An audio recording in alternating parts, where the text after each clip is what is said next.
moment of silence. In this moment of silence, we always think of those victims of senseless violence and also the men and women that protect us here and abroad, especially fitting after our Memorial Day yesterday. After that, we'll roll right into the Pledge of Allegiance.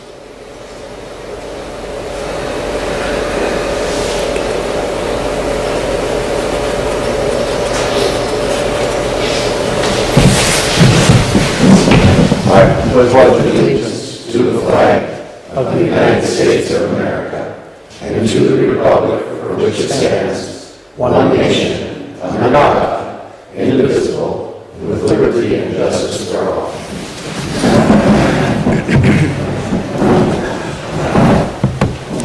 Clerk Chapman, we have roll call, please. Commissioner Jewell? Here. Commissioner Olson? Here. Commissioner McDonald? Here. Commissioner Nelson? Here. Commissioner Yugovich? Present. And Chair Commissioner Boyle. Here.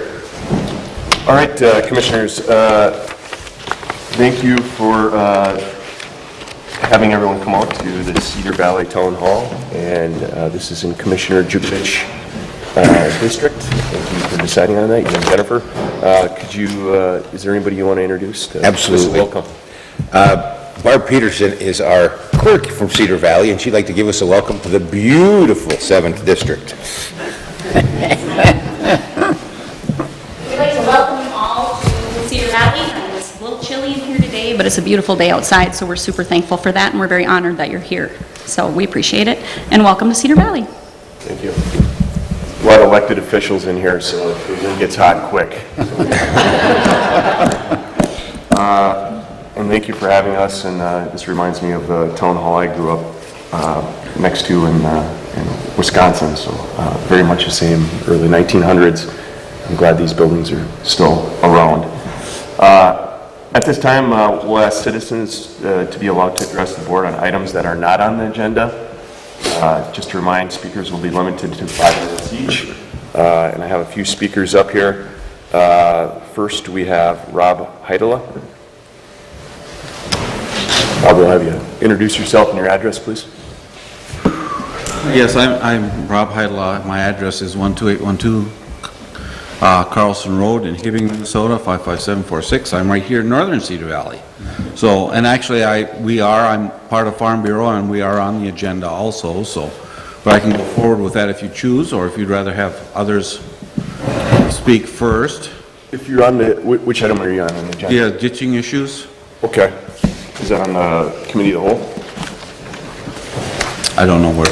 No, I don't think It's not on there, is there? No. I don't remember. No, We can have you speak. Mr. Chair? You want me to just go ahead then?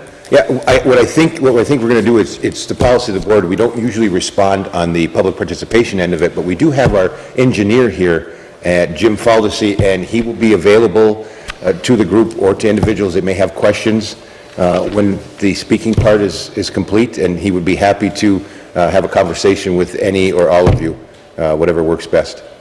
Sounds very good. Please continue. So, I'm here. I'm the president of Arrowhead Regional Farm Bureau. Farm Bureau is an organization of farmers in a statewide, nationwide. Arrowhead Regional happens to represent Lake Cook, St. Louis, and Itasca counties.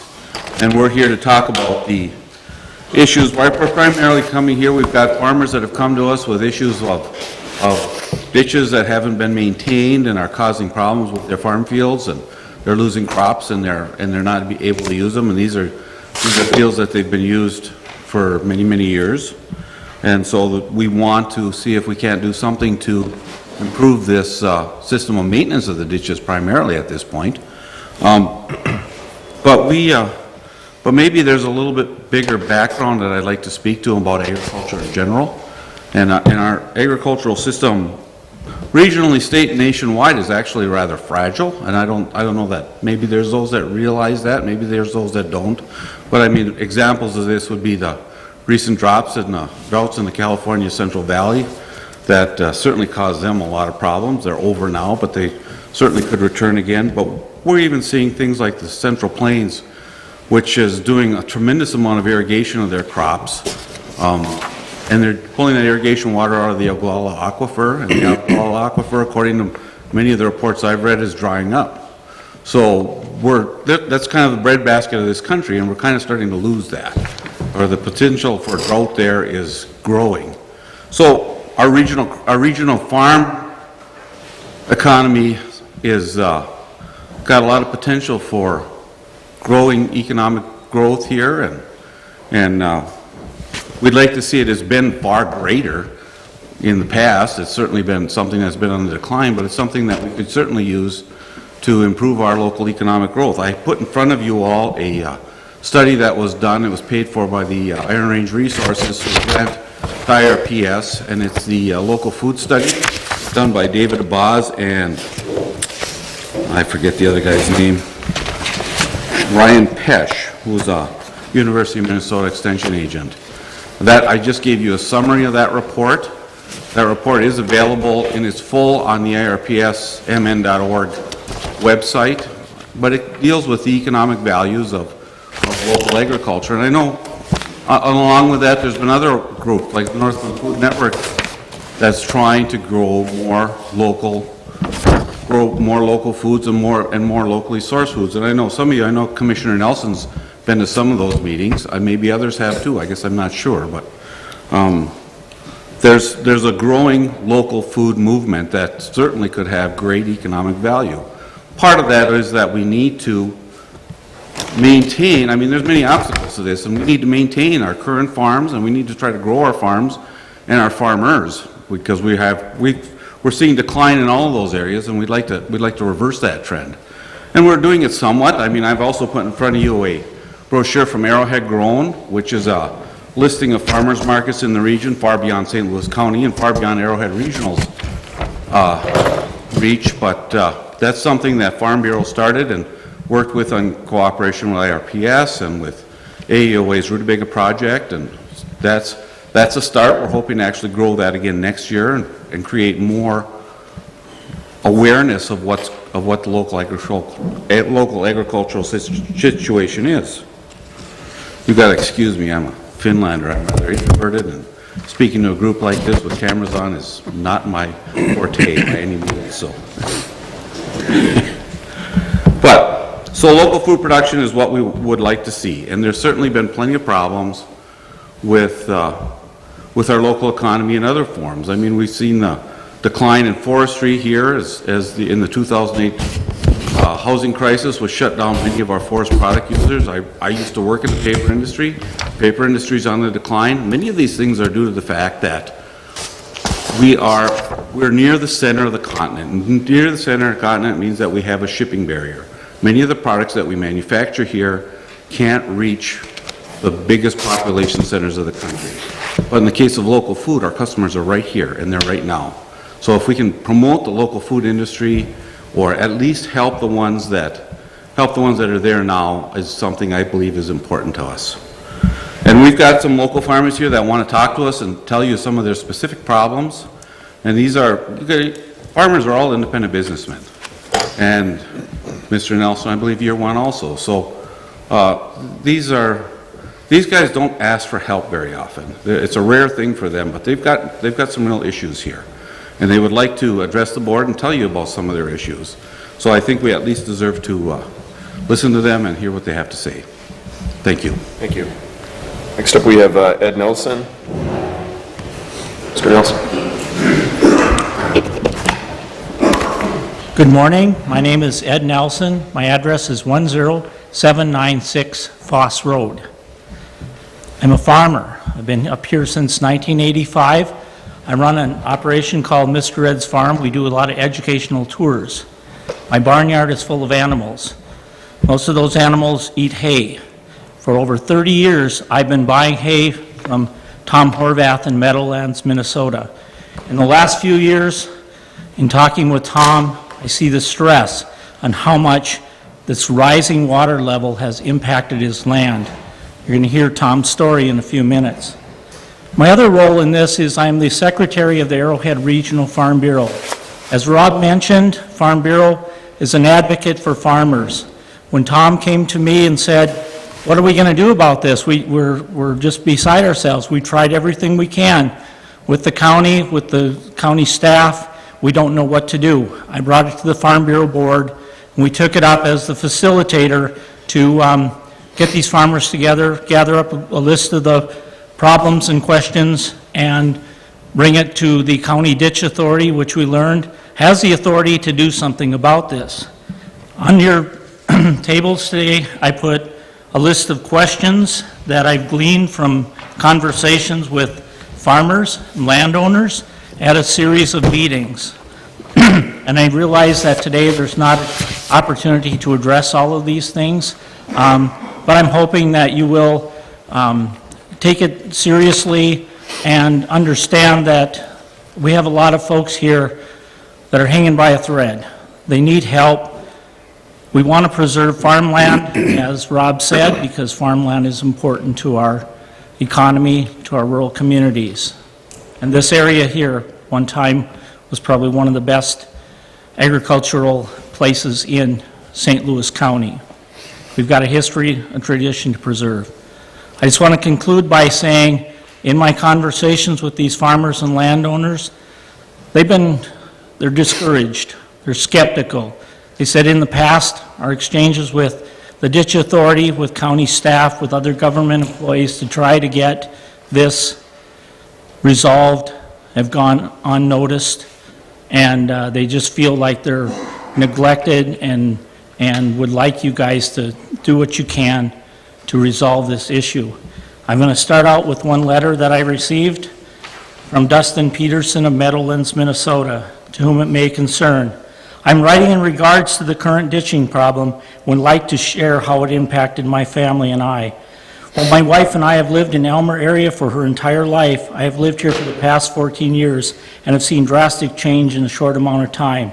The water table has risen so much that when we first moved into our home in 2007, we rarely had water in the basement. Now, 12 years later, we have water in our basement at all times, all year round.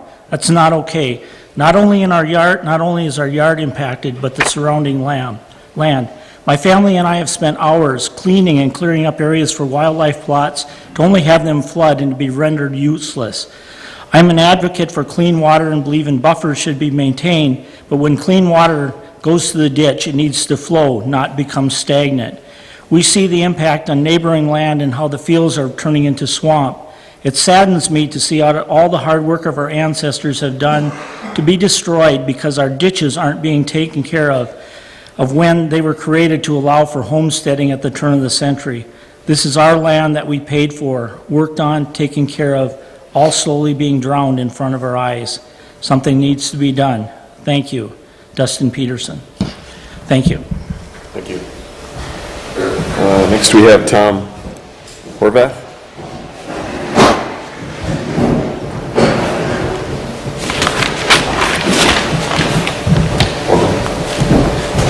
Tom Horvath, 7984 Highway 5, Meadowlands.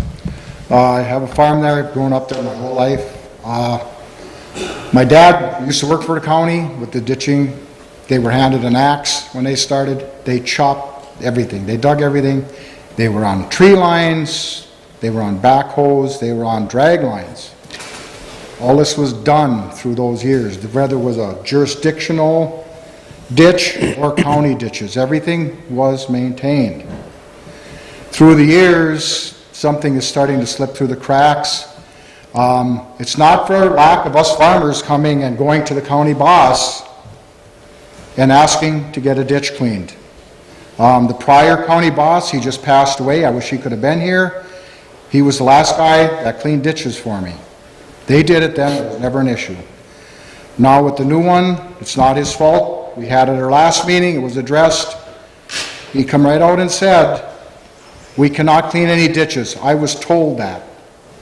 When we asked him, who told you this? He says, I can't tell you.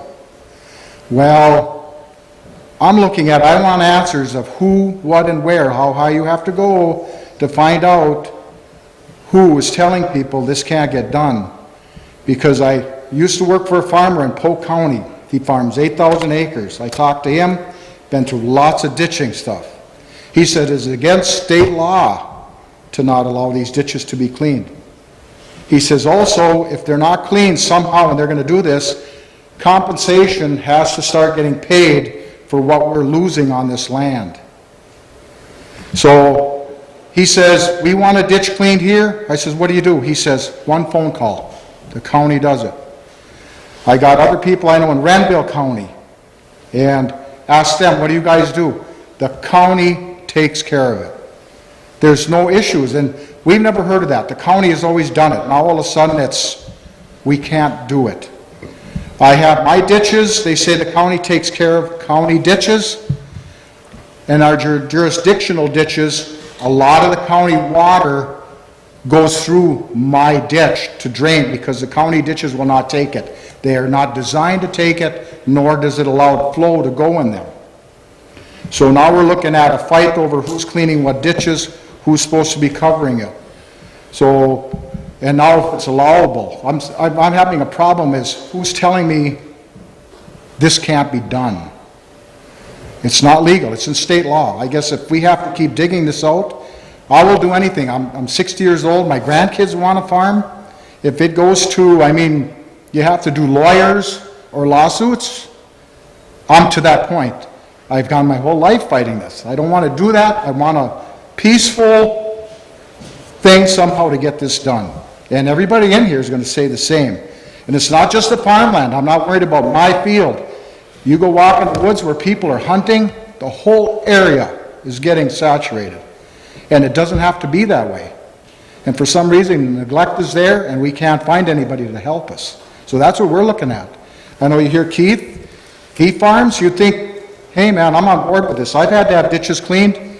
It gets done. I shouldn't have to be here battling this. I grew up where it was taken care of when I was young. I have pictures here, a lot of stuff. I understand if you get a storm, the water's going to be deep, and within a certain amount of time, the water should go away. You hear other people doing this, other areas where they farm, yeah, we got 5 inches of rain, they're out in their field within 2 weeks, and there's dust. I get rain, I got pictures I will show you if you let me come over there. If I have a rainstorm like this, I won't be in it all summer, I'll lose my crop. And that to me is unacceptable. So, I don't have more to say, but I could go on for hours debating this, but like I said, I'm to the point where it has to get done, and it has to get done in a timely manner, something to restructure what's going on. We are not digging new ditches. We're trying to clean what was there. And when it was done that way before the water flow, we had no issues. So this is something that's gone on for years. I hate to say it, but it's the lack of maintenance from the county. And I've been there. I got sick of getting into battles. And to watch your land just go to hell. I'm sorry, that's unacceptable. And after the meeting, if any of you guys are going home on Highway 133, my farm is right in Elmer. I can drive you. You don't even have to get out of your vehicle. I can drive you right to these ditches. And it's an embarrassment when you see them. So, I apologize, I'm done. But if you want to look at these pictures... You can give them to our clerk, please. Yep, you can. You want to pass them on? So these are pictures of my land after we've had some rain and stuff. So they're on both sides. That was a hay meadow. Thank you, Tom. Next up is Scott Peterson.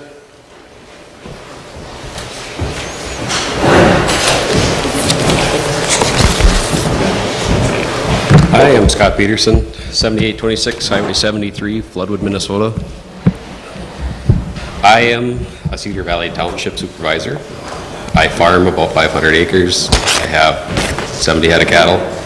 And my issue is also with the ditching, and it's on far more levels than just what you guys can do. I have problems with creeks and rivers, things like that. But we do have county ditches that are plugging roads, plugging culverts. There are ditches that have 10, 20 acres of my fields underwater right now, making it impossible to plant and to actually get a crop that can grow. I also work for the county, so I also know a lot more of what's going on in this area. I am in the local tool house. My story isn't much different than anybody else's, any of the other guys that want to talk about the ditches, but I've seen the lack of maintenance and the lack of ditches, especially in District 7. There has been other districts that have been doing it, and I do know that since I've been working for the county in the last 7 years, that there has been just the utter lack of any ditches done. And I do know a little bit more of why that is, and I do know that the chief engineer at the time was also scared. He had gotten in trouble before for in a different county, in a different state, by the EPA. And we are regulated by the state and federal end for the ditches as well. But as a township supervisor, when somebody comes to me on a Board of Appeals and says, my land is underwater, and it's not worth what you're telling me it's worth, which the county assessed, what am I supposed to do as a supervisor other than say, you're right, your land is underwater, it's worthless, it's dropping the value. Next thing you know, we're not getting that tax base. You're not getting that tax base. We've also seen land in the area be lost to, and just given back to the state or given back to the county. All that does is lower the tax base. So really, by not cleaning ditches, it really needs to start there. You're losing tax base. You're losing money. We're losing money. And we're also losing the fact that we could be bringing in more people to do things. But that's really all I've got to say, and I would just like it if you guys would consider actually putting more effort, trickling it down from your engineers down to your supervisors to actually allow them and untie their hands a little bit. Thank you. Thank you. Gerald Wick?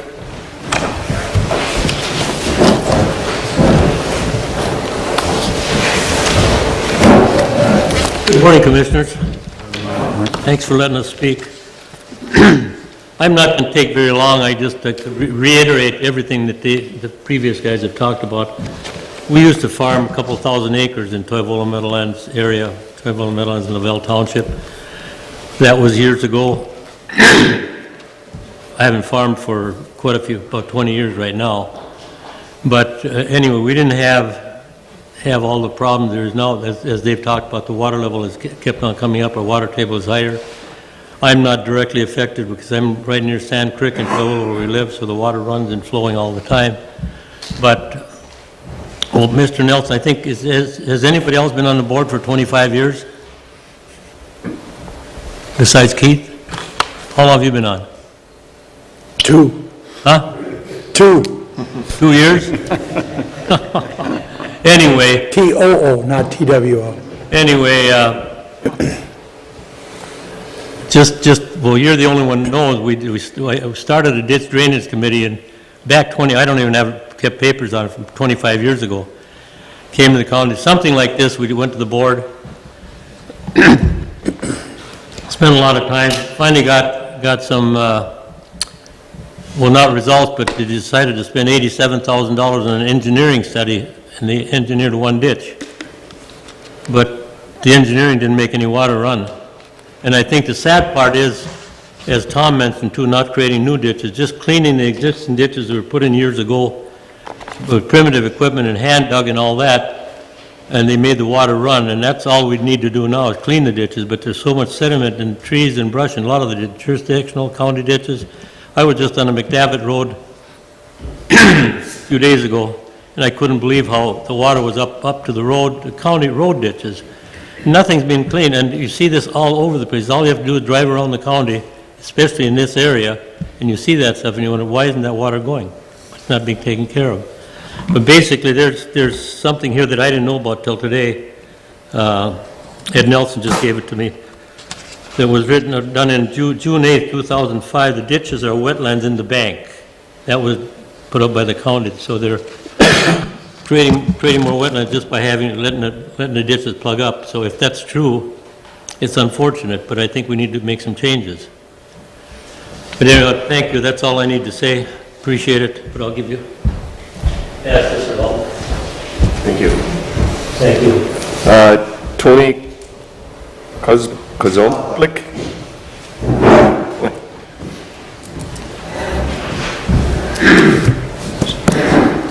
Tony Kozolnik, my address is 7791 Highway 5, and we've farmed our farm since 1918 is when it started.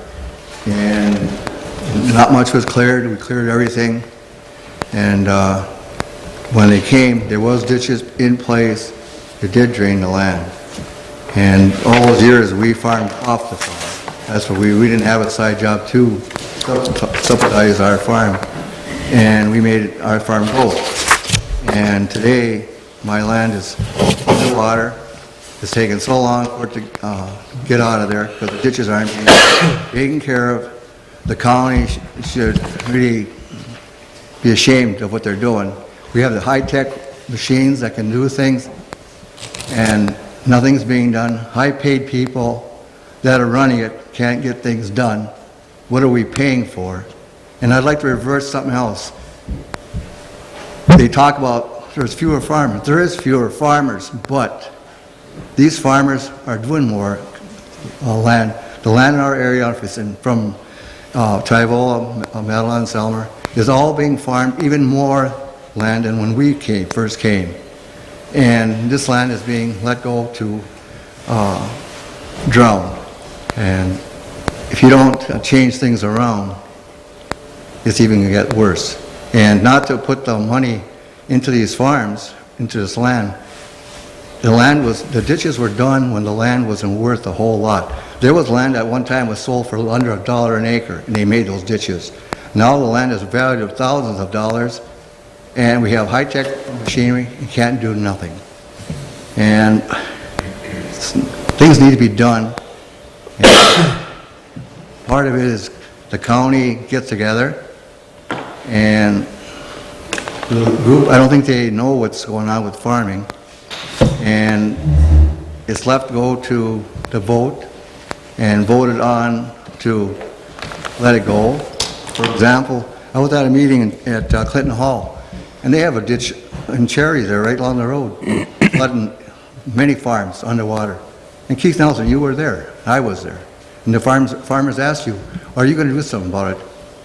You did nothing about it. It's still, right now, you go by the water. Sir, we only address the board, we don't Okay. with individuals. Thank Well, you. I'm just making a point, and I'm sorry. But I'm not lying what I'm saying, I'm just telling it the way it is. So the land is the ditches are being neglected, nothing's being done about it. We need to do some changes. Maybe it's in the government part of it. We need to get new people in there. Maybe, I don't know. But right now, if you don't do something, it's all going to go down the pot. Thank you. Thank you. Next up, we have Peter Ranghofer, welcome. I'm Peter Ranghofer, and I live at 7879 Elmer Road, Elmer Township, Meadowlands, Minnesota. And I've been there a long time, and back in the middle 30s, somebody had the idea that the land that we live on in this area was fertile farmland. And so they dug these big ditches to drain it, and the old-timers had enough foresight to go and dig the stumps and the brush and the trees off and make it into farmland, which supported lots and lots of young families that also supported our schools and the whole system. Well, them ditches were dug in the middle 30s, and some of them have never been touched ever since. And that was the structure to drain this farmland. And now, when we get a bunch of rain, which this country is known for, farm fields like Tom's and Tony's and other people's farmland just flood. And if them ditches were maintained, there's trees, popple trees that are this big around, sitting in the bottom of them ditches that have never been touched in all them years. And I suppose you heard the same story a year ago or so, when you were at Meadowlands. I said pretty much the same thing, and them pictures that you have tell the story. Thank you. Thank you. Is there anyone else that would like to address the board on items not on the agenda today? Please, sir. Come up.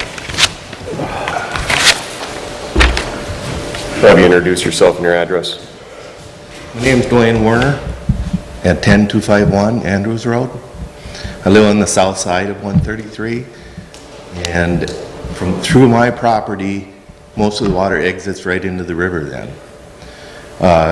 There has been some improvement on some of the ditching right there, but it's not at the beginning, and most of the water,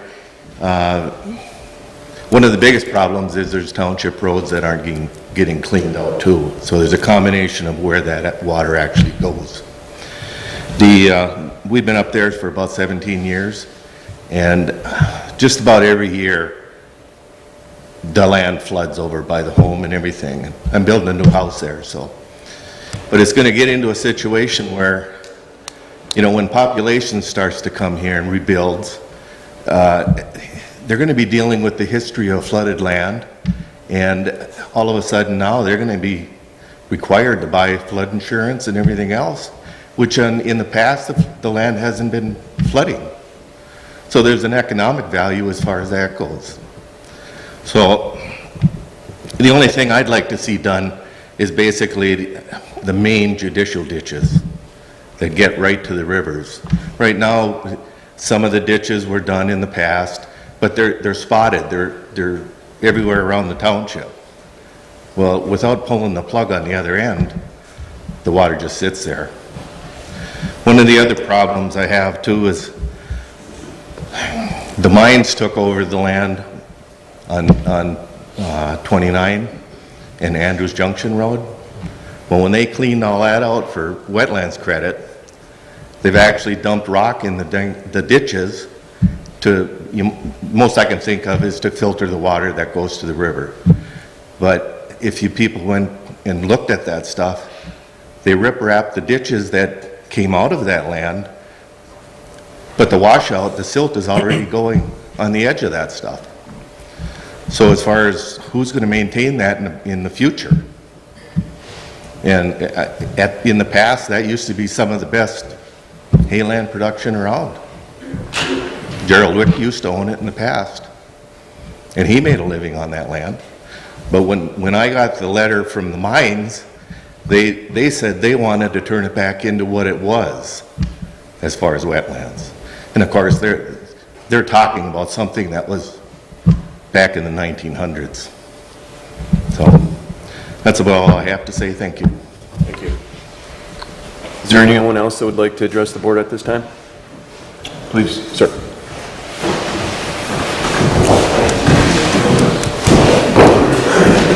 Probably introduce yourself and your address. I'm Mike Walzak. I live at 10853 Highway 133, Meadowlands, Minnesota. I moved back to Meadowlands about 3 years ago to start farming again with my mom and dad. We run about 70 cow-calf pairs. We run about 400 and some acres of hay ground. And these ditches got to be clean. I work for the Department of Ag. I work as a loan officer. I know what it costs, production numbers per acre. I deal with it day in and day out. I worked across the whole state of Minnesota. I've seen it. I've worked in the Red River Valley, and everywhere else you go, ditches get cleaned. And if we don't preserve this farmland, where are we going to get our food? I know for a fact, I don't want my food coming from Brazil. I don't want it coming from South America. We have the safest food supply in the world, and it's the cheapest.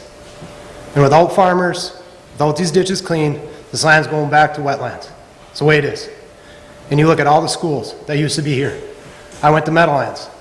Now there's 3 schools to make 1. There ain't young people coming in. It's $45 just on your electricity bill before you even pay $1 of electricity. We can't afford $50,000, $100,000, whatever it costs for a quarter mile of a ditch. The ag economy can't support it. Farmers can't support it. If I want to replace my wage today, I'd have to have 900 cows to replace my wage. That's $80,000. Well, I can't run 900 cows here on the land the way it is. Just ain't going to happen.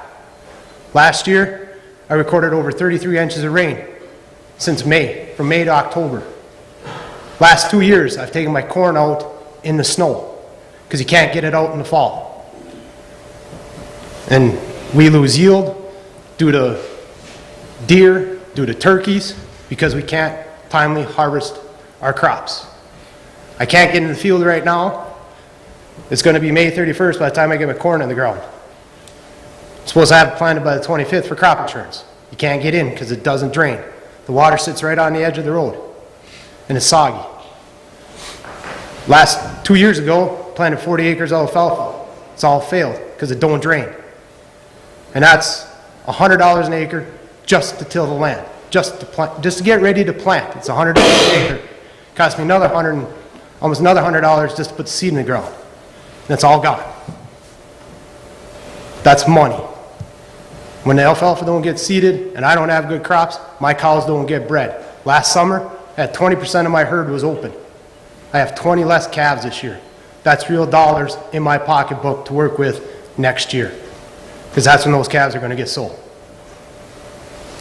And I mean, if it ain't going to get cleaned, then I'll put a for sale sign on my house, on my 40 acres I bought, and I'll have an auction in the fall, and I'll move where it's going to be, something's going to be done, because there ain't young guys like me coming here. So thank you. Thank you. Anyone else? Real brief. Hi, Mike McDonald, 7962 North Savannah Road, right here in Cedar Valley. I agree with all the farmers because I'm a really small-time farmer. But another aspect to this that people might be more interested in, because farmers know that most people don't care. The Savannah Road, the ditches haven't been cleaned. We have so much water that our road actually becomes impassable. There's over a dozen houses on our road, and if you don't have a four-wheel drive pickup or a UTV or a four-wheeler, there's a couple weeks in the spring you can't get to your house. So 2 springs ago, the school bus quit coming through, we quit getting our mail. There's no chance of a fire truck or an ambulance. Now it sounds dramatic, but it's actually true. I had to deliver mail on our road with a four-wheeler. It is a serious issue. We live in the country, we don't expect paved roads, we don't expect everything to be perfect, but being able to call emergency services, get our mail, put kids on a school bus, I think that's a reasonable expectation. And I know I've talked to the county foreman before. We've had several foremen go through as the time I've been there, but they're scared to do any ditching. They say they can't. They don't know if they can. It's a real big mystery. I don't know why it is so confusing, but apparently no one really knows what they can do, or they're scared to make an attempt. People are worried about their jobs. There's a lot of fear about big government and EPA and all this other stuff. And there has to be some way we can wade through that and actually find out at least what we can do. It would be helpful to know, as the previous gentleman said, hey, you know what? If we at least know where we stand, we can make a choice as to whether we're going to stay here or go. You know, that's fair enough. And I haven't investigated it, so I don't know where to go with that. But perhaps you folks can get some direction on where we need to go, who we need to talk to, and what we actually can do. So, thank you for your time. Have a good day. Thank you. Is there anyone else that would like to speak? Seeing none, for all other items listed on the board agenda or committee of the whole agenda, citizens will be allowed to address the board at that time. A motion is on the floor. For those speakers, we do have some representation from the county for you to be able to talk to, either outside of the room while we continue our meeting or after the meeting. I think all the seats in the back there. So we'll move on with the rest of the meeting. Next up, we have time-specific public hearing. Public hearing, it's pursuant of Resolution 19-269 to consider the issuance and off-sale intoxicating liquor license to Vermilion Entertainment, Bayside Lakeside Bar and Grill, Greenwood Township. I'll have the clerk read the introductions. This public hearing is being conducted pursuant to Minnesota Statute Section 340A, St. Louis County Ordinance Number 28, which is the liquor ordinance, and the standing rules of the county board. A copy of the standing rules is available upon request. A formal record will be made of the proceedings. Accordingly, we request that all speakers sign in and state your name and address at the beginning of your testimony. Both verbal and documentary evidence will be accepted by the board. The order for the hearing will be as follows. First, the county attorney will make the initial presentation. Second, representatives of the establishment may appear and give testimony. Third, representatives of other governmental entities may appear and give testimony. Fourth, supporters of the proposed action may appear and give testimony. Next, opponents of the proposed action may appear and give testimony. And lastly, other comments or evidence from the public. Commissioners may question witnesses at the end of their testimony or at the end of all testimony. Thank you, Clerk Chapman. Attorney Rubin. Thank you, Mr. Chair.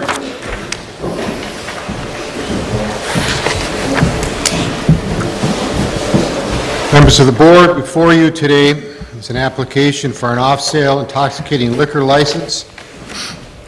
It's by Vermilion Entertainment Incorporated, doing business as Bayview Lakeside Bar and Grill.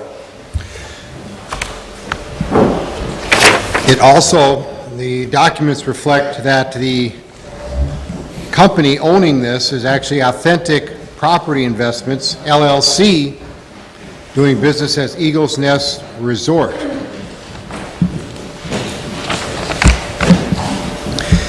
It's in the township of Greenwood.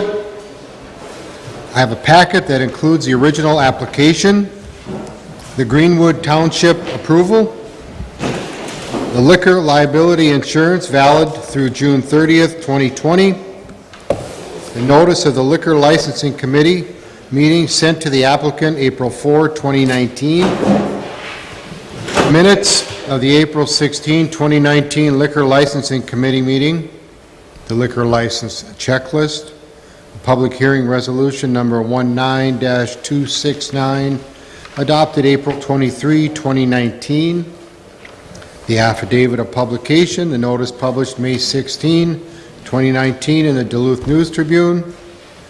There is no requirement of a notice of the public hearing sent to the affected municipality because it's 10 miles to the city of Tower. Real estate taxes currently are up to date. So to clarify this, this is an application only by Vermilion Entertainment, Inc., doing business as Bayview Lakeside Bar and Grill in Greenwood Township. I'll present this packet to the board. Thank you, Attorney Rubin. Next up, do we have representatives of the establishment may appear and give testimony? Representatives of the establishment? Seeing none. Attorney Rubin? We have no establishment. No one's here? No one's here. Should we double check outside, make sure, otherwise I'm going to suggest we cancel this hearing and reset it, reschedule for a different time because of some unresolved issues. Thank you.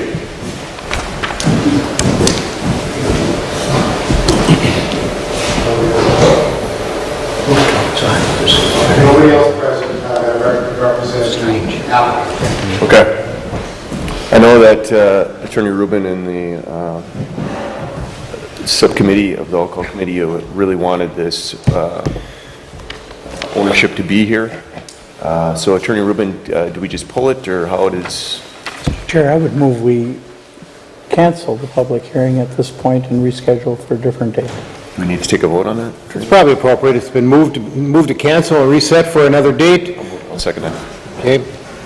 It's been moved and seconded to table this. For the cancel. Or cancel this public hearing to a later date where the ownership will be at the meeting.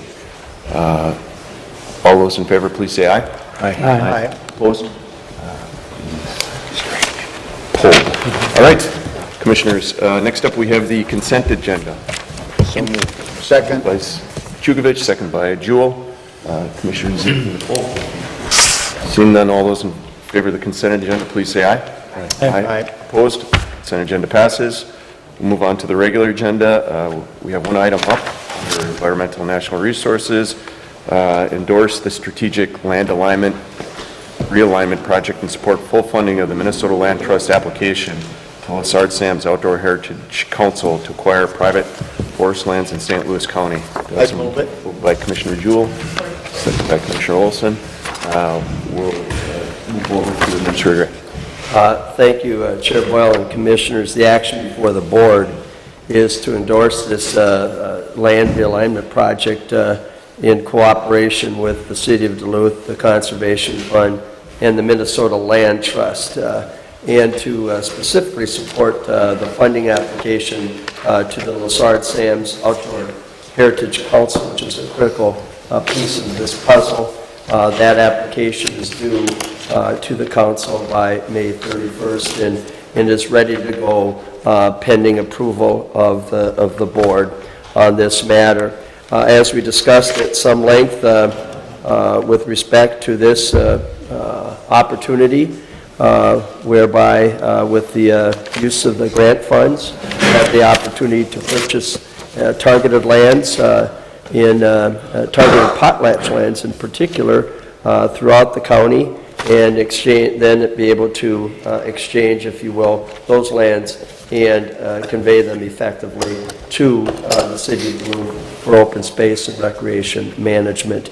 Both Director Weber and Interim Director Jablonski are here today if there are questions.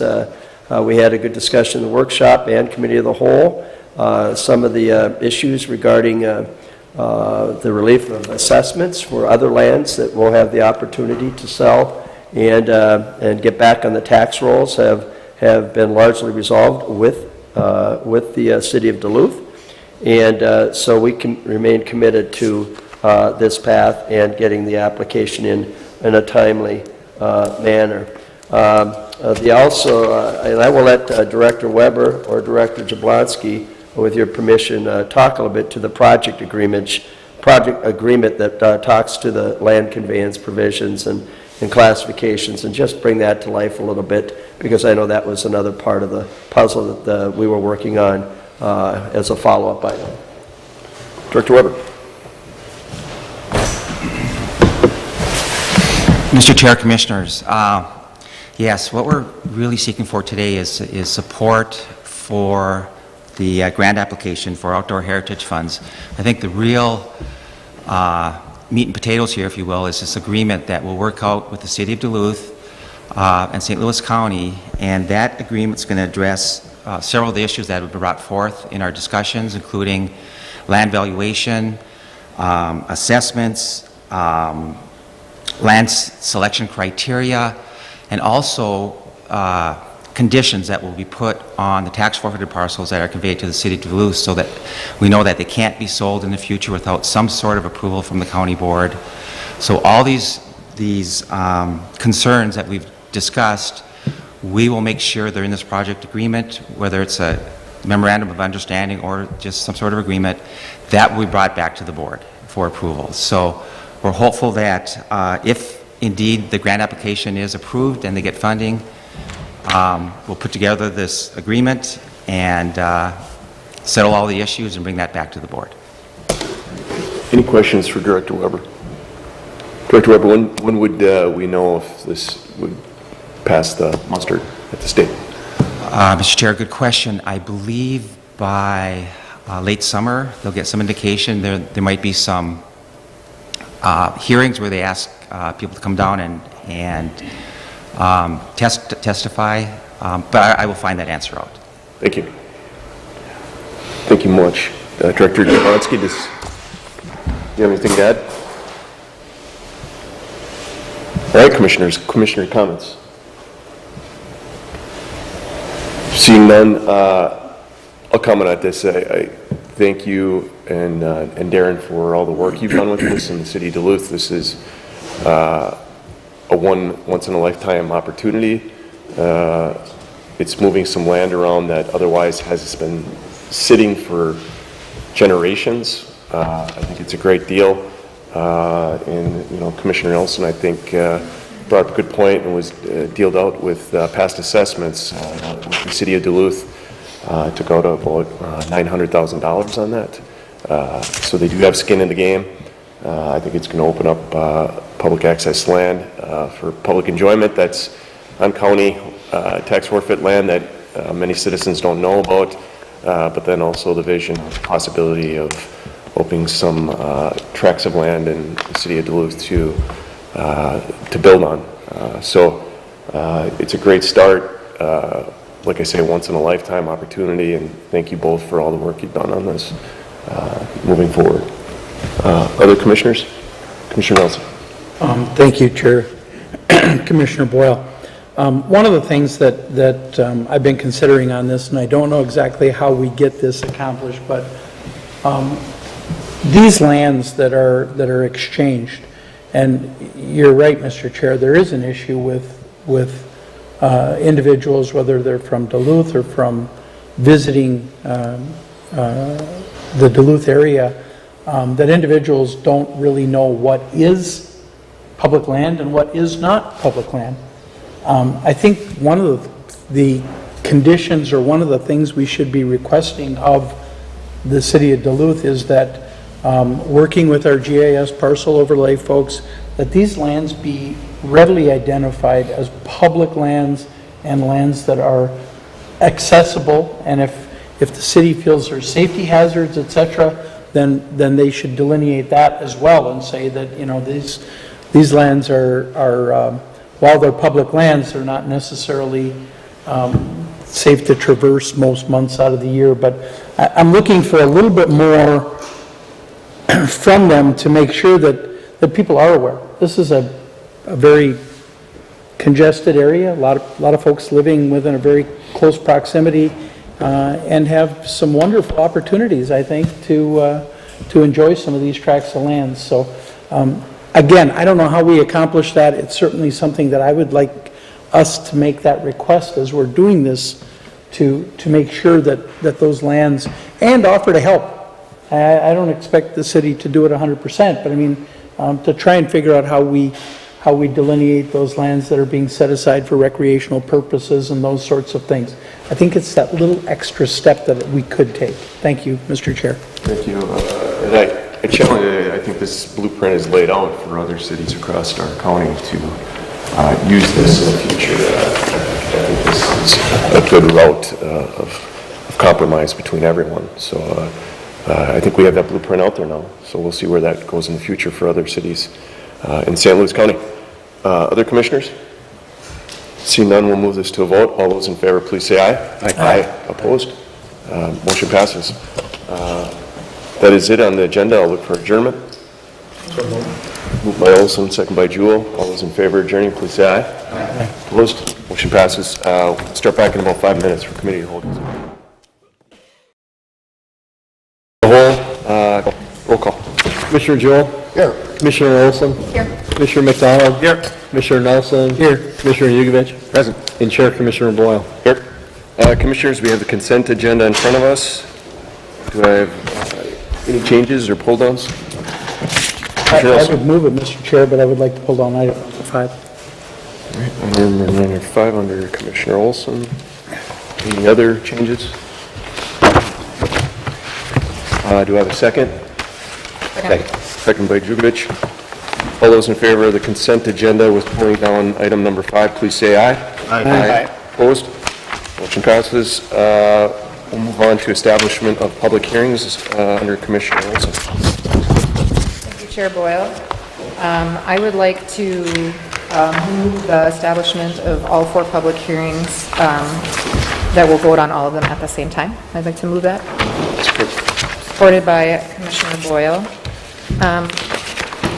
Is there anything you would like to add from administration? Well, I would just note that the public hearing date to be held at the Balkan Community Center for supporting 3 townships in a ET 60-18. This is all regarding the off-sale liquor licenses in Genesee, Beatty, Solway, and the unorganized township.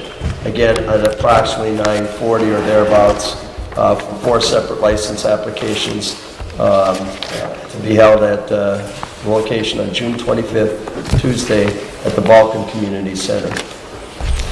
Thank you, Administrator Gray. Commissioners, any comments, questions? This is all 4. This is for all 4. Yes. Hold back. Okay, that's it. All in favor? Aye. Any opposed? Motion carries. All right, Commissioners, under the Mr. question. Chair, one other thing on the consent agenda, and this is I think that's the next point up. I just wanted to note that there was a substitution for item 214. We forgot to reference our community partners that are so much part of this grant. So we just revised the wording. I just wanted to highlight that to the board. Okay. All right, Commissioners, we're going to move on. We have some guests here, so we're going to move up Commissioner Olson as Chair of Finance and Budget Committee, and go with the first item of Catalyst Content Festival Brochure Funding. Commissioner. Yeah, thank you, Chair Boyle. So we'll be starting with number 2 under the Finance and Budget Committee, which is Resolution 19235 for the Catalyst Content and the Festival Brochure Funding. We have some guests with us. Thank you. Moved by Commissioner Boyle, seconded by Commissioner Jewell. And we have some guests here to speak to it. We have the Executive Director, Philip Gilpin, and Jeff Anderson to speak to it. Welcome. Good morning. Thank you, Chair and Commissioners. Jeff's handing out a couple of pieces that pass them around and take a look at. Drive straight to the heart of why we're here today. The Minnesota production guide that he just gave to Commissioner Nelson, that was an example of what this project will end up looking like at the end of the day. Ours that we're looking to produce will be more photo-based. It will be only St. Louis, Cook, and Lake County based. And it'll be focused around the people that are attending the festival in October. With Commissioner Jugovich, he has the list of the cast and crew from the film North Country, which on this bottom of the second page you'll notice includes Representative Dave Lizzlegarden there as a credited actor from back in 2005. The interesting thing about that is you'll see there's a couple hundred people listed there. Those are all the people that were paid cast and crew for that film when it was here in 2005. That doesn't include all the local vendors and all the other business owners that got paid for that. If you take a look at the size of that one, it's pretty robust. But this is the big one Kevin, if you will. with Commissioner Olson. It's 180 pages long, and it shows you all the cast and crew. And again, doesn't include the local vendors and businesses that were paid. It's a pretty solid example of what the difference between a film looks like and a TV series looks like in terms of economic impact. It's for Game of Thrones. That's for Game of Thrones from over the last 8 years. You're talking hundreds of millions of dollars and tens of thousands of jobs that can be these studios can move and bring to anywhere that they decide to shoot a series. So the reason that those relate to the project we're here to discuss today is one of the very first steps in hopes of us ever landing a series or anything like that is in October when the industry is here for the festival. We have to show them the resources that are already available, the cast and crew that are already available, the professional workers and vendors and carpenters and electricians and plumbers and contractors and all the things that they can look at and go, oh, I don't need to fly out 200 or 300 crew members to go and work in St. Louis County for 6 months on a TV show. They already have all of these people present, and they already have this professional crew base there. As of right now, there isn't a physical production guide or an online production guide for anything production related outside of the Twin Cities. The Minnesota Film Commission down there has an online version just for locations. The project that we're proposing to do, we're actually going to be hiring local people to go out and census and survey who's here, which businesses are here that would want to be involved, which people here already have TV and film experience. And that way we can give the producers that are coming here the opportunity to say, all right, I want to shoot something here, and you already have the baselines for what we might need. Our industry is one that's up and it's down, but one of the most stable pieces of our industry is a television series. Films can come and go over the course of 4 weeks to 4 months. If you land a television series, you can do a good 5 to 10 year run. Just this last season, going back to the Game of Thrones example, they spent over $90 million just on 8 episodes. They spent somewhere north of, it's been reported in the news, somewhere north of $600 million when you add it up over the last 8 years, just on that one series. And you've seen other things like that happen in places like New Mexico with Breaking Bad and a couple others. So the reason that we're presenting this to you today is we know that through our organization's 15-year history, we're going to be bringing some potentially pretty big heavy hitters from the industry to have their feet on the ground here in October. And we want to be ready when they ask us the question, can we shoot here? We want to be able to hand them a guide and say yes. And what the guide does is it shows them that the area is serious and in making an investment that they can then bring in their workforce and their jobs and their economic activity. So, and while I'm here, I'd like to just invite, we're going to be speaking with a lot of the legislators and representatives, and we'd like to invite the board as well to take part in October and come out and take some meetings, and we'd love to have you on a roundtable discussion with some of these producers, and you can ask them all the questions face to face, and from independents all the way up to the big studios. So that way you can really get a sense of what kind of partnerships are available. But this guide project is really the first step, and we're a nonprofit, so part of our financial mission is to maximize every dollar that we spend. We've already gone around and asked all the favors we can to try to lower the costs as much as possible. This is a pretty robust project, and we think that the budget we're doing it on, or proposing to do it on, is pretty streamlined, and I think that's, should be a good testament to the fact that we're trying to make the most out of what we can do with. So, thank you. Commissioners, anyone have any questions? Commissioner Jukovich? Thank you, Chair. As you know, we've got a studio in Chisholm. Yeah. So what kind of relationships have you been building, considering we have some of the infrastructure, not much, but it's fledgling, it's starting, so we can move forward and maybe have a good marriage there between what you'd like to do and having a studio that's basically ready to go? Yeah, the Ironbound team's been great. We were up there touring it recently, and we got to see the set that was still there from the recent project they did. The size of that space is incredible, and to already have an operating studio like that in the area is something that I know I didn't know until I landed here, and I know for sure a lot of the industry folks coming in don't know. And when I say industry, I mean even as close as the cities.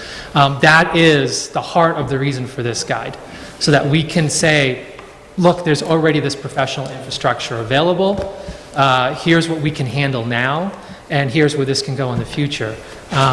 In a perfect world, the timeline on this would be the industry arrives for their first impression and their first look in October. We give them the guide, and we give them some meetings with locals who are interested in bringing the industry here.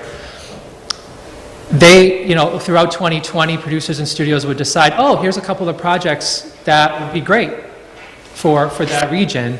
So maybe they would start shooting late 2020 or as early as 2021. By that point, we hope to have the educational piece also locked in, which we're going to start working on. We start a little bit now, but we're going to really start working on more robustly in November once the festival's passed, which is what they did in Georgia really well, where, by the way, just some stats on Georgia, last year it was 92,000 jobs and $10 billion in estimated economic activity just in TV and film in the state of Georgia. They shot more projects in Georgia than they actually did in Los Angeles. And what they did really well is they partnered with some local educational institutes so that there are ways to take people who already are in the trades and the labor fields and train them how to use, how to be a carpenter on a film set, how to be an electrician on a TV show. And so that's really the last piece of the puzzle, because once you have the resource guide, which this is that start of, you have the industry coming in, and then you have the educational component that's creating more crew. That's when you can shoot more than just one and have more than just one studio at a time. All of a sudden, 4 or 5 films decide they want to come into town. We can say, yeah, you can be shooting up in Chisholm while this, this other group's shooting in Ely, while this group's shooting over in Two Harbors, while this group's shooting over in Duluth, and you can really kind of get that engine going. And this guide, this funding really is the primer to the pump for that long-term vision.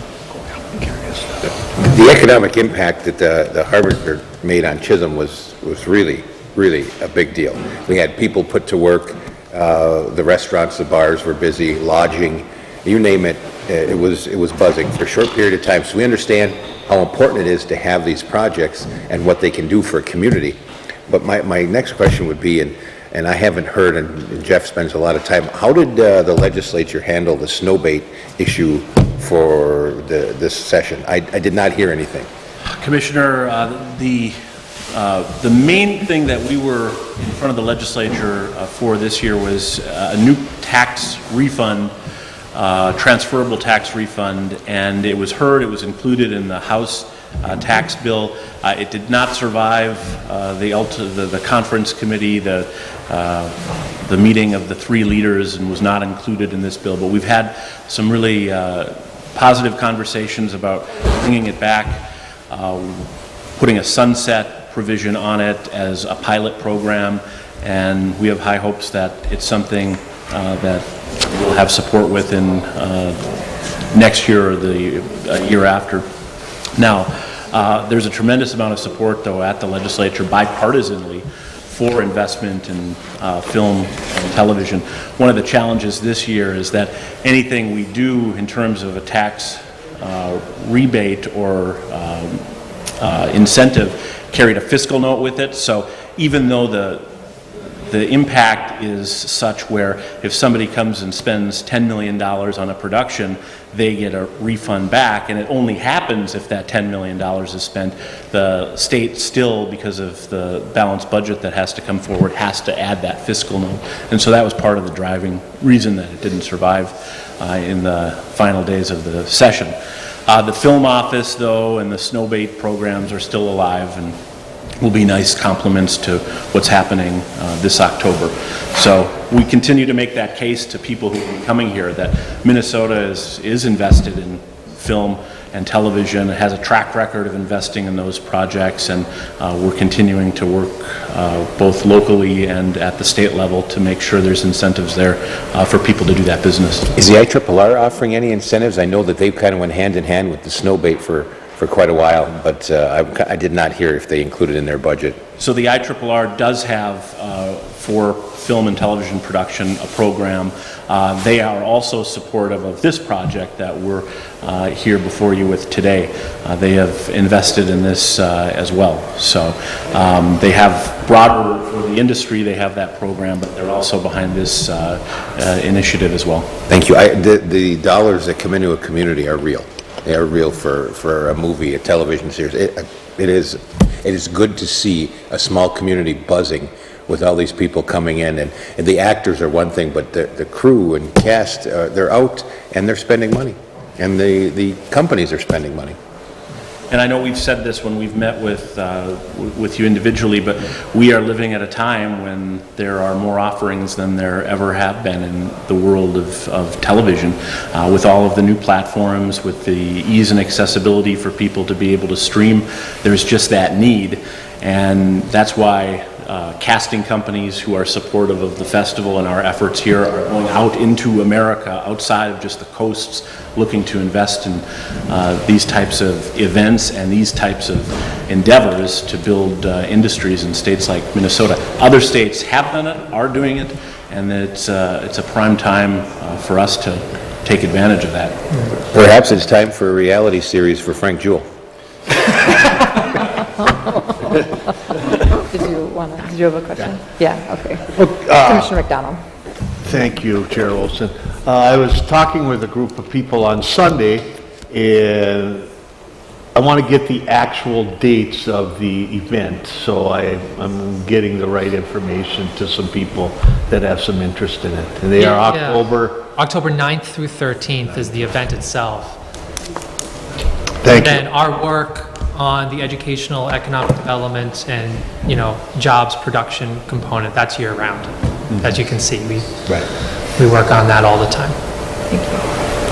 And that's great to hear the stories out of what happened. It is, it was fun to watch. And the real key is how do you get not just a couple of one-offs, but how do you generate that full year-round industry where it's really growing momentum on itself. And it's these types of projects that make that happen. There's not a lot of places that show the industry they have this level of commitment and investment to them. So when a place does, they're very grateful and very receptive to reciprocate. Madam Chair, I believe we are taking a tour of Ironbound when Commissioner McDonald comes in for the Balkan meeting. We'll come to Chisholm and get a chance to see the studio. So something, if anyone's interested, it's really interesting to walk through. I think we have a couple more questions. Commissioner Nelson? Thank you, Chair. Commissioner Olson. Look, in the conversation that I had with y'all, I'm supportive of what you're up to. My concern is the level of support, to be honest with you. It's a lot of money going into one project, and I have to say this because I understand, having gone through and having been around when the ITRIPL did the entire movie set and all of the incentives for that movie set. It was basically present bills. They got reimbursed for bills. There was a tremendous amount of accountability to what they did. I'd be a lot more comfortable if we were less than half of this, okay? Because quite frankly, folks, and you know, Chair Commissioner Olson, I'm probably going to get attacked for this, but the reality is that this convention is taking place in Duluth, Minnesota. Duluth, Minnesota gets $12 million a year in tourism tax. That's what they collect.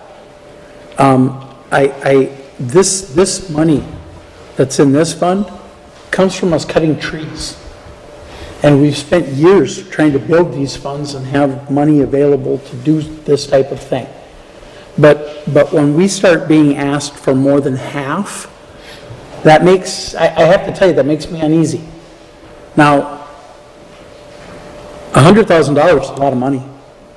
The ask for $100,000. I don't blame you for asking for $150,000. Hey, if I was in your shoes, I might have been asking for the whole amount. That's certainly where I would have started.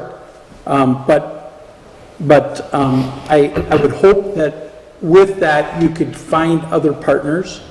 Certainly those films that occur within the taconite relief area would be eligible for IRRR funding. I would think that they would be willing to participate in this booklet as well, given the fact that it's advertising businesses within the taconite relief area. One of the other things that I talked with this group about was, you know, opening up of county lands, whether they're tax forfeited lands with appropriate insurances. We have some tremendous resources up here that could be used. It was something that was very much used when they filmed some of the films that they've done up on the range. They have used that. So that's my concern. And that coupled with the fact that I have to tell you, I've got a huge project that we're trying to put together a partnership on for the veterans on the lake up in Ely. And I mean, that brings a ton of people into this county, and they're disabled veterans on an annual basis. So I'm really, Chair Commissioner Olson, I'm struggling with the amount. And I would, I guess there's two things I would like to see on here. I would like the amount reduced to $100,000, and I would like an equal $100,000 put under a further resolve that the St. Louis County Economic Development Fund be utilized to fund ADA compliance issues at the Veterans on the Lake near Ely, Minnesota, in the amount of $100,000. And I'm making that as an amendment to this presentation. Commissioners, we have an amendment that's been offered. Is there a second? Second. Okay, seconded by Commissioner McDonald. So we discussed the amendment at this point. We moved to discuss that. Okay, any discussion around the amendment? And did you want to, you already had your hand up. Did you want to talk? I am interested in hearing Commissioner McDonald's reason for supporting it, but other than that. Well, we had a Wounded Warriors sled hockey team up in Ely this winter and stayed at the Veterans on the Lake, and we had an injury there because of ADA compliance, and it was something that has been put on hold for a long time with the ADA stuff, and it just came to light with what happened with that Wounded Warriors hockey team. Wait, just as a question, do you mind that it was at 150 for what we're being asked? Do I have a problem with? What they're asking for? Because I think Commissioner Nelson was saying we're going to cut this to 100? From 150, so the amendment was we're going to cut it from 150 to 100 and then also add 100,000 for the project. I'm just wondering if you're supportive of cutting what is being asked. I mean, I am in support of the 100,000 for the Veterans on the Lake. That's what I... Yeah. Thank you. Commissioner Nelson. I would, look, what's important to me is 100,000 for the veteran on the lake too. And if this group doesn't have a problem with the 150, I'll change my motion to leave the 150. I would like it to say up to 150 because I hope that they can find other funding sources given the fact that this is also going to impact Cook and Lake County and that the IRRR, which is the economic development engine up north. So I'm okay if the language says up to 150 and also carries the Veterans on the Lake. The truth is the Veterans on the Lake need more than 100. Okay, we're counting on picking up another 37,000. So I'm not going after anything here. I'm saying we're going to have to go out and find some more partners to pick up the 37,000 to do the ADA compliance.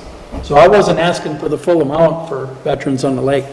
I'm asking for a good chunk of it because I know we can get out and raise the rest then. So, but if that's what it takes to get a unanimous vote here, I threw it out there. I'll amend my motion to leave it at 150 but I would like it to say in an amount up to 150 because if they go out and raise, and I hope you do because it would give you the opportunity to come back to us again, which I don't know that I'm going to be all that favorable if it comes back again at 150. So I'm amending my motion to leave this at up to 150 with the language that I added, and I will submit that language to Clerk Chapman at this point.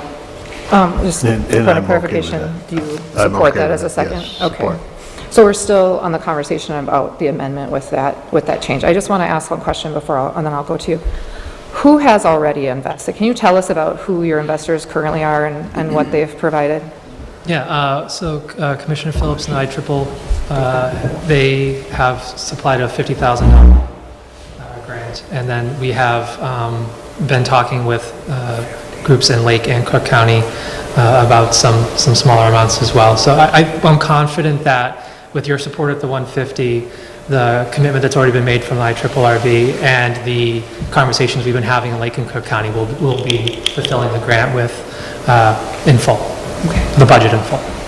So I just want to make sure I have this correct. So who gave you the 50,000? The IRRB did. Okay. Okay. And then the city of Duluth? The city of Duluth provided a $50,000 festival event grant for the festival event itself in the city. This is a separate project from it. Yeah. I think that's just an important thing to remember as we're talking about it here. What they're asking for funding for isn't for the festival itself. It isn't for the event that's happening in Correct. Duluth. That is being funded in other ways and with multiple partnerships, as that's an example of one that was described.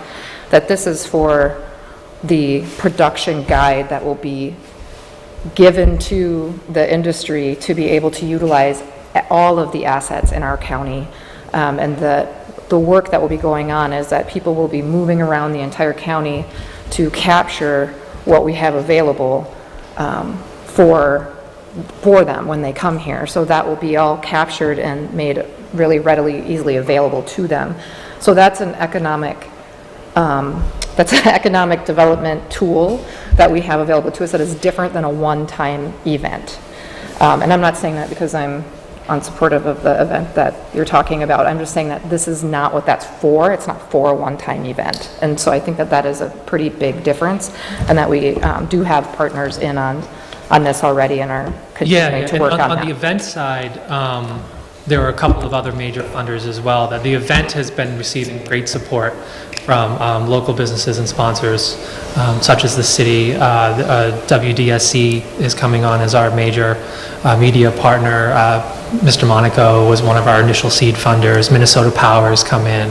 You know, we're in the conversations with a lot of the groups for the festival side. So as you said, that's being done very well, and this is the great. Now we're going to have a great event.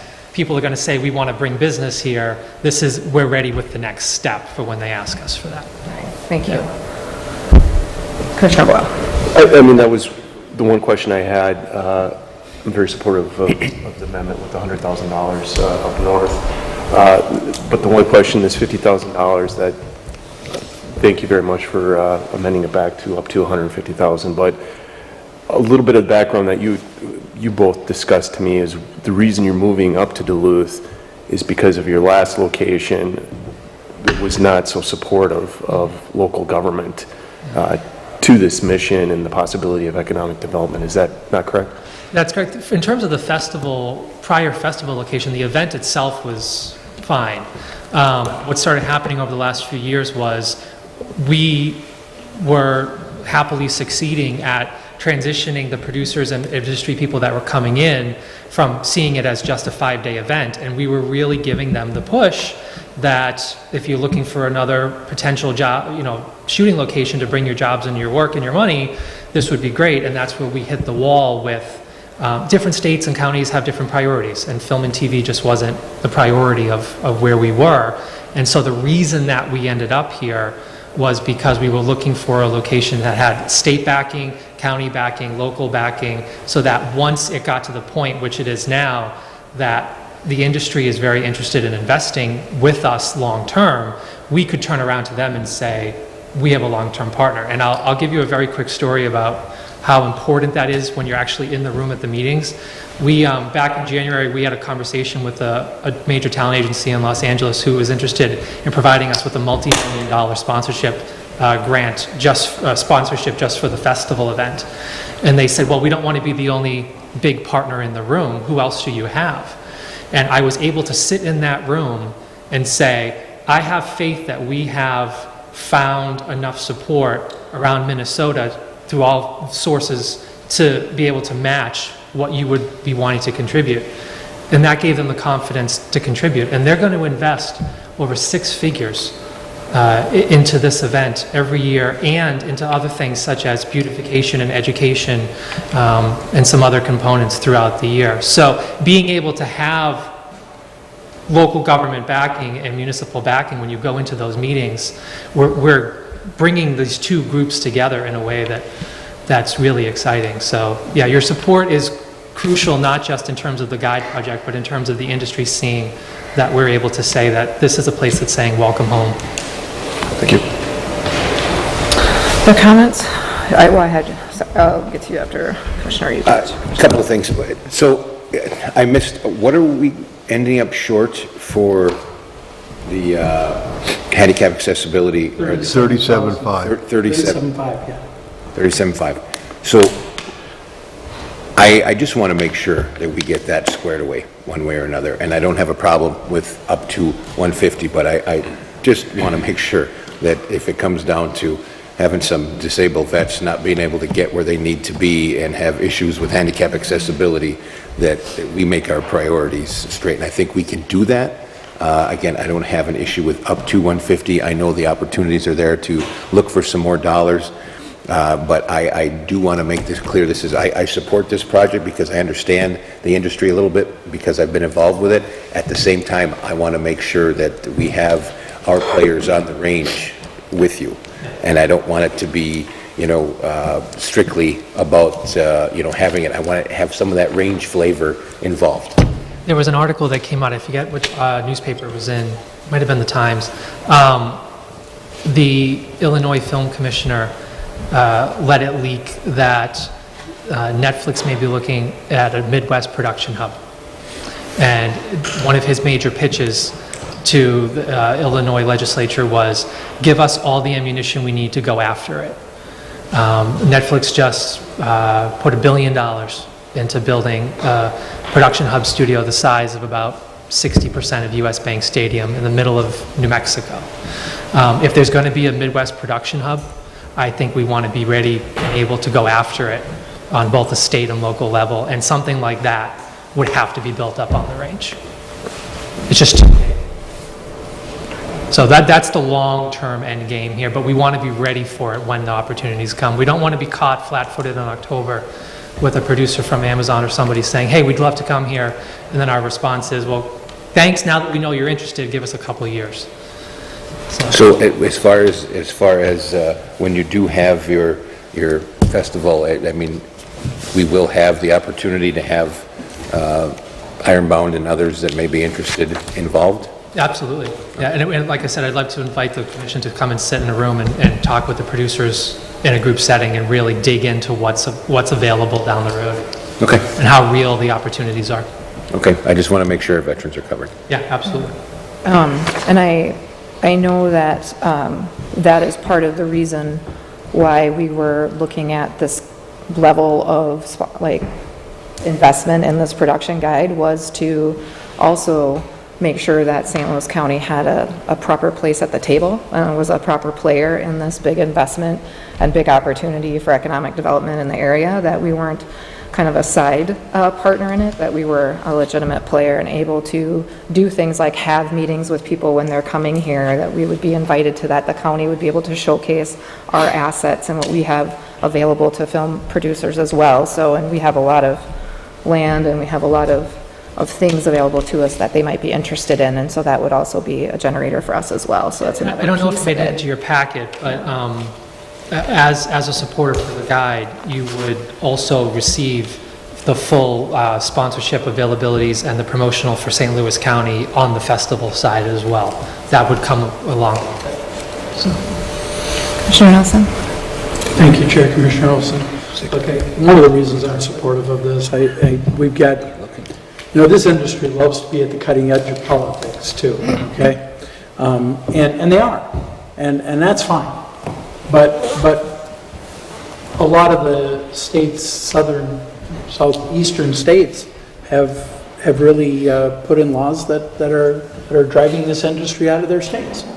So there's an opportunity right now because of the fact that states like South Carolina and Georgia and Alabama and others that have put laws into place that have allegedly driven away the film industry. But we also have to be cognizant of the fact that, one, our logistical challenges don't change just because it's the film industry. And quite frankly, you have an area that I don't know if you've all noticed, but this is like maybe one of the first nice days we've had. And that those 6 months of inclement weather, those winter months, they're not the most conducive. They're not the reason why people come here. July 1st, I can tell you that every home and cabin on Lake Vermilion is full. And if I name dropped about 40 of the names that I've worked with up there over the years on planning issues, they come July 1st. They They don't come May 10th, they come July 1st in northeastern Minnesota. So our window is limited, again, by the climate, by a lot of things. So I'm enthusiastic to have them coming here, and I'm enthused to be able to have some of the opportunities. I'm also pretty aware that we're not going to get the filming opportunities that New Mexico gets. Because quite frankly, in New Mexico, if you want to shoot a desert scene, you drive downhill. If you want to shoot a snow scene, you drive uphill. And you can shoot all of them pretty much 12 months out of the year. Depends on where you want to be. And those are things that we're not going to be able to provide. But I was enthused to see the contacts with Lake County and Cook County. I think our north shore of Lake Superior is we've got something that no one else has. I mean, that is unique in and of itself. Obviously, the mining show that they shot up in the Evelyn, Virginia area. Look, folks, I worked out at that mine during that point in time, and I watched what they shot there. It wasn't the most complimentary thing of our area, but they filmed like they would film a film. Here it is. And they spent a lot of money here. They did. So I get the economics of it, and like I said, I think there's an opportunity right now. Were it not for the fact that those southeastern states were being blacklisted, so to speak, by the film industry, I don't know that opportunity would be there. So I guess we should seize the opportunity and see if we can get our foot in the door. Again, understanding that not everybody wants to be up here when it's 25 below or 35 below for 14 days straight like it was this year. That's just the cold hard reality. They don't want to be here unless it's a very specific scene, And as I recall, the star in the movie that was filmed up there was actually complaining about the cold, and she was here in June and July. Okay? So if you're going to complain about the cold here in June and July, you probably are going to be complaining in all of the other 10 months as well. So just saying, this is a roll of the dice. I'm willing to do it, knowing that I'm going to take care of my veterans up on the lake at the same time. Thank you very much. Commissioner Joel. I just want to point out that we need to get the veterans on the lake in to make their presentation and talk to us about their need. We're giving money to something majority of us probably haven't heard about. And it would make a lot of sense to see what their plans are, see what their needs are, and have it explained. Commissioner Joe without recommendation, and they'll be here next week. But I don't care if it's with or without. I just think it would be important to assure the public that we're spending money on something that people want in Ely. So Should we, the makers agree to without recommendation? Is that something that's... Well, just to respond to Commissioner Jewell's point, they were willing to come today. And I told them to hold off until the next meeting. Yeah, no, they're more than willing to come and visit with us. Normally, when we spend money, it's on the agenda. So Yes. I just want to make I sure understand. we deal with it. Yeah. Okay, we're still discussing the amendment, so any other conversation about the amendment? I do have one question. So the up to gets a little difficult for me because I don't really understand how we're going to give the money at that point, because if we're agreeing to $150,000, we're going to give that in a grant format, and so we'd be like, how just maybe Administrator, you can help me figure out how that would work. Sure. Thank you, Chair Olson. Commissioners, incumbent in the amendment is that there will be 2 project agreements, and that administration, the county attorney's office will work with each party. So I think there will be some difference in exactly the structure. The up to is dependent upon the catalyst's ability to generate and identify other funding sources relative to the brochure guide. And so that will be a condition in the agreement that we work out with them. So I think that in this case, one is about fundraising, and the other agreement is about an actual cost or disbursement that would be for improvements to the, on the ADA side for disability access. So it's a little more clear-cut with respect to Veterans on the Lake. The need has been identified for the guide in the $250,000 to $300,000 range. It's driven by the ability to raise other funding. The up to would be a grant agreement with Catalyst. So upon their ability at some point in time to, one, they need a set date to start the brochure, and a second then would be by the end of the brochure development, if they're unable to raise those funds, I would assume would be at the full $150,000. Okay, thank you. I think that's my concern, as I don't want to create a bunch of something that was going to slow down this process, or we need to have this done by October when people are arriving, and I don't want to add additional processes that are could potentially be unnecessary or not even utilized. And so that's my concern about what that looks like. What's the date on that? I think that adding that language in there has the potential to really slow things down and to really challenge us to be able to help them to move forward. So thank you. I'm concerned about that. Yeah. Chair Commissioner Olson, perhaps we should ask if the folks that are asking see any challenges with. Sure. Yeah. Were you presented with the timeline that I sent to the administrator? Is that in your packet? No? Oh, there's a very specific time. The staff and the team's already been, for lack of a better word, hired. They're sitting in the wings ready to go. The temporary start date we gave them was June 1. In fact, one of them's already working on Goodwill just to kind of get the ball rolling with some preliminary interviews and things. The office space has already been, all the components of it have been done, laid out, all the vendor meetings have been had. At this point, it is turnkey and ready to roll. And we had estimated a June 1 start date, knowing that could, but the timeline, I'm surprised it wasn't in there. I'm happy to email it, but there's basically a bi-weekly breakdown.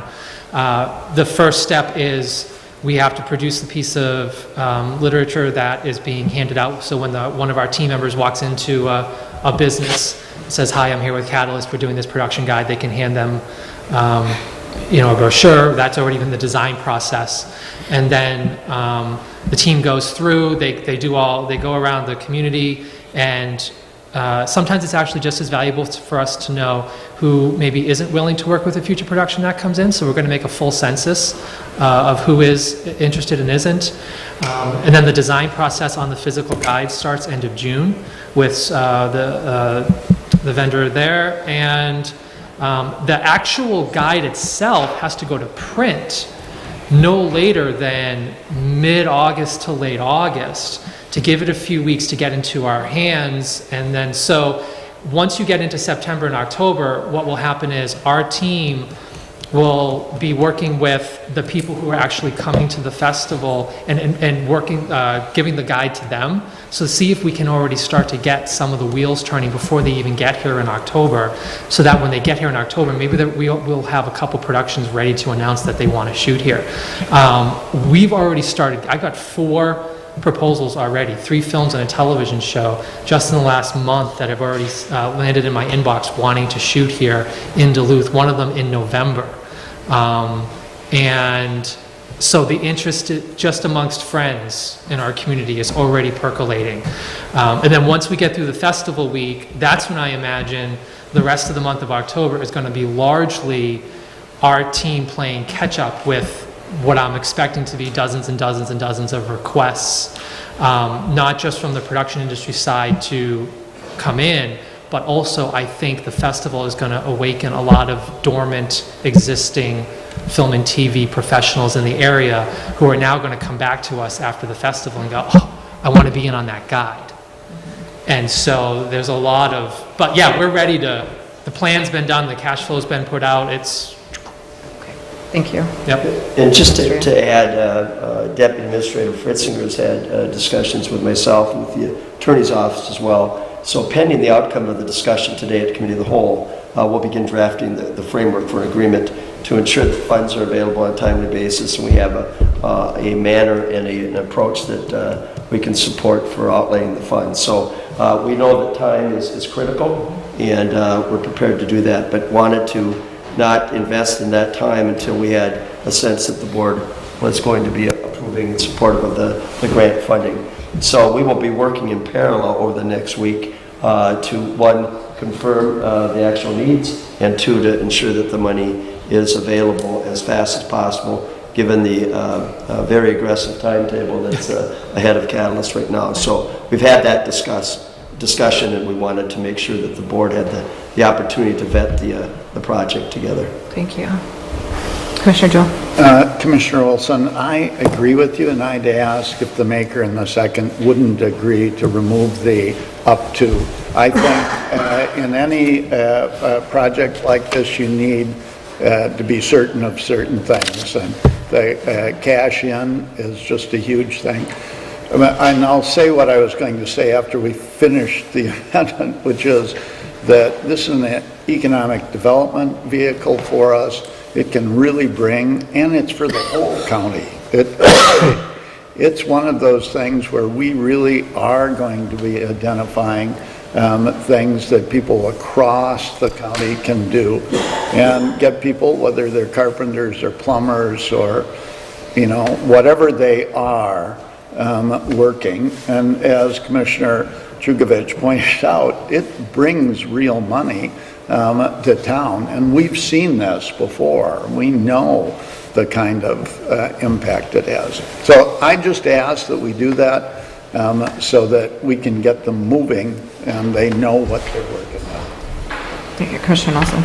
Chair, Commissioner Olson, I put the up to in there as an accountability measure, but it sounds as though the accountability measures are already taking place within administration.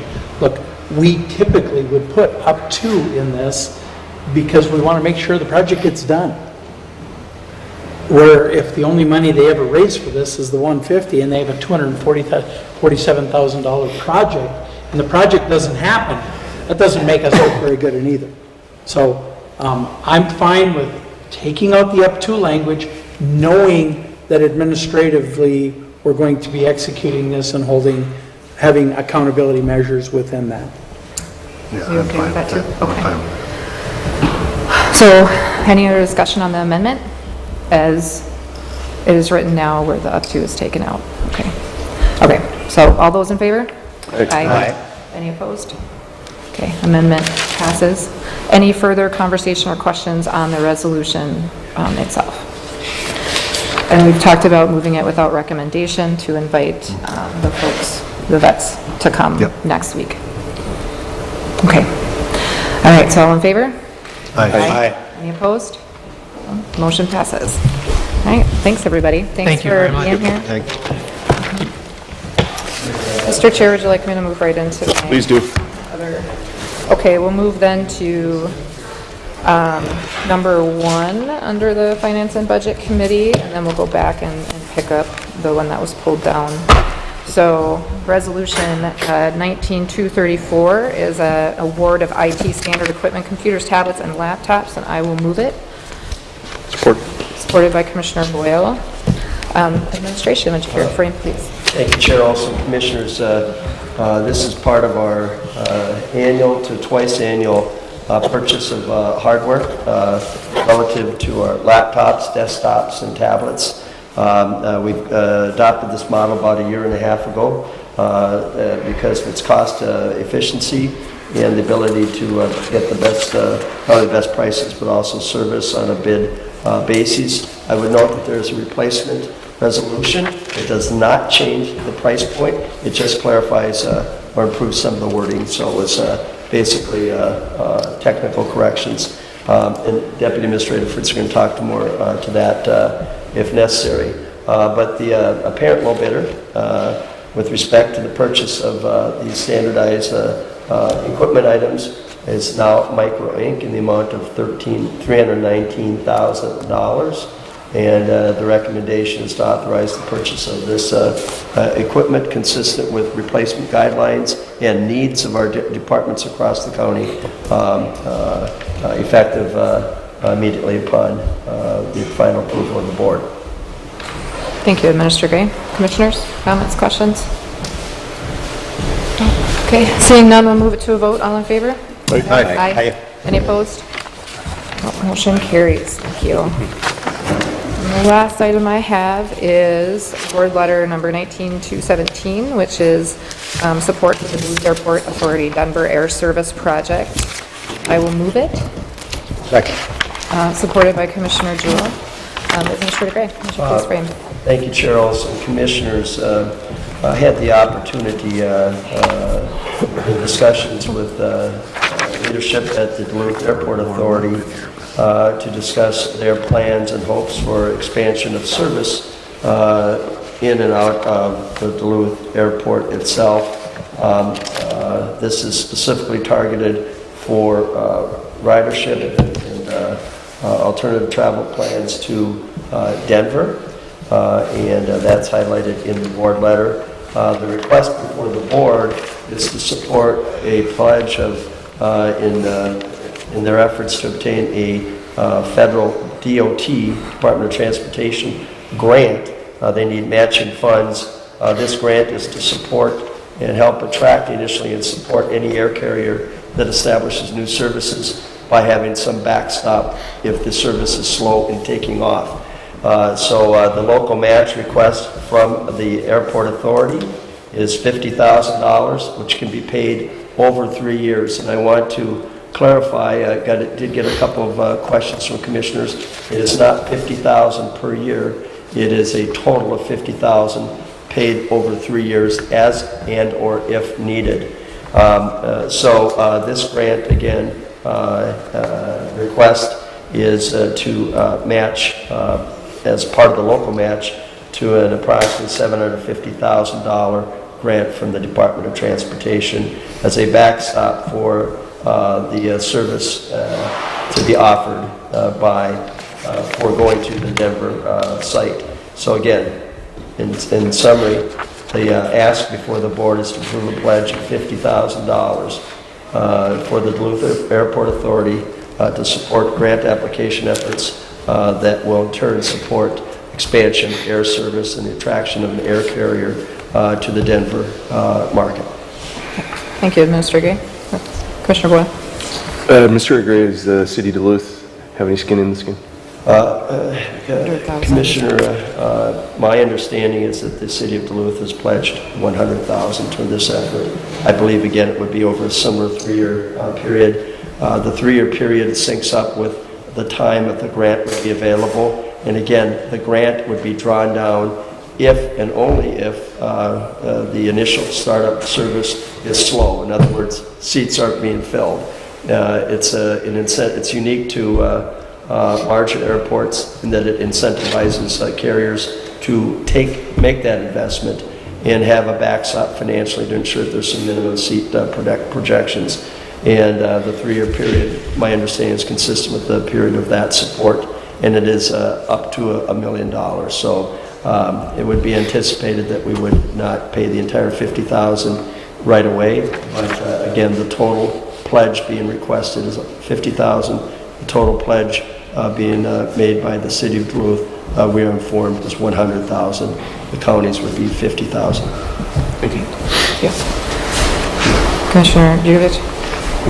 Thank you, Chair. So out of economic development funds,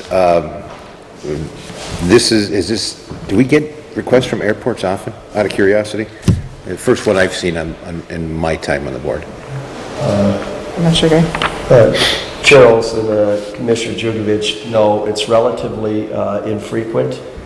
In this case, it's the ask is in part because of the unique opportunity in the eyes of the airport authority and the economic impact that is anticipated by having the additional airline opportunity.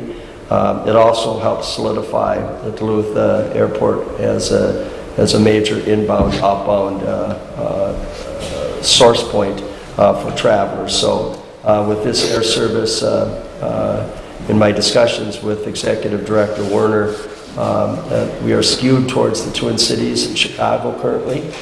This opens up a different and a more robust opportunity for travelers in that, of course, when you have more options, it makes it much more appealing to have this be a destination and/or initial travel point. So it is out of the ordinary. The extraordinary item in this case is to add a major airline service to another market. The reason I ask is, obviously, you know, I've got a beautiful, growing airport in my district in Hibbing, and I know they've put a lot of time and effort into developing different businesses there, and I would be shocked if they did not have an interest in trying to do some things. I know economic development is big with the airport. They're constantly trying to do more and more with the business aspect of it. So it is something that I think that the Hibbing Chisholm Airport would be interested in, and I will definitely see what's on their radar, so to speak, to see what's coming up in the future. And they have free parking. Thank you. Chair Olson, Commissioners, you know, I did have some discussion anecdotally with, again, Executive Director Werner on this, and of course, the Range Regional Airport is a very different model than the Duluth International Airport. So there are different funding opportunities, different subsidies, if you will, that are available, different routes that may or may not be available. But I certainly would be willing to invest some time to reach out and maybe spend some time with you, Commissioner Jugovich, just to have a discussion with them. Of course, we've had discussions with them relative to other activities, their relationship with your airport, seaplane bases and other things. So there may be some opportunities. This request is typically they've been very self-sufficient at the Duluth International Airport, and this was somewhat extraordinary because of the expansion of service. And I would most certainly welcome or entertain any discussions you have with the Range Regional Airport. I will ask Director Jamolis at Range Regional to see if there's something that, I shouldn't say, I know there's projects going on and they're looking for opportunities, so. And further, this new air carrier service grant, I believe, would not be an eligible grant fund or opportunity at Range Regional Airport. But again, there are different models, and I think it would be great to have that follow-up discussion, and I'd be willing to join you and join in on that with you. Other commissioners, Commissioner Nelson. Thank you, Chair. Commissioner Olson. Look, all of the airports get federal funding through EAS, Essential Air Service monies. I'm concerned about going down this rabbit hole, to be honest with you, okay? Because we're going to get asked by everybody is what's going to start happening.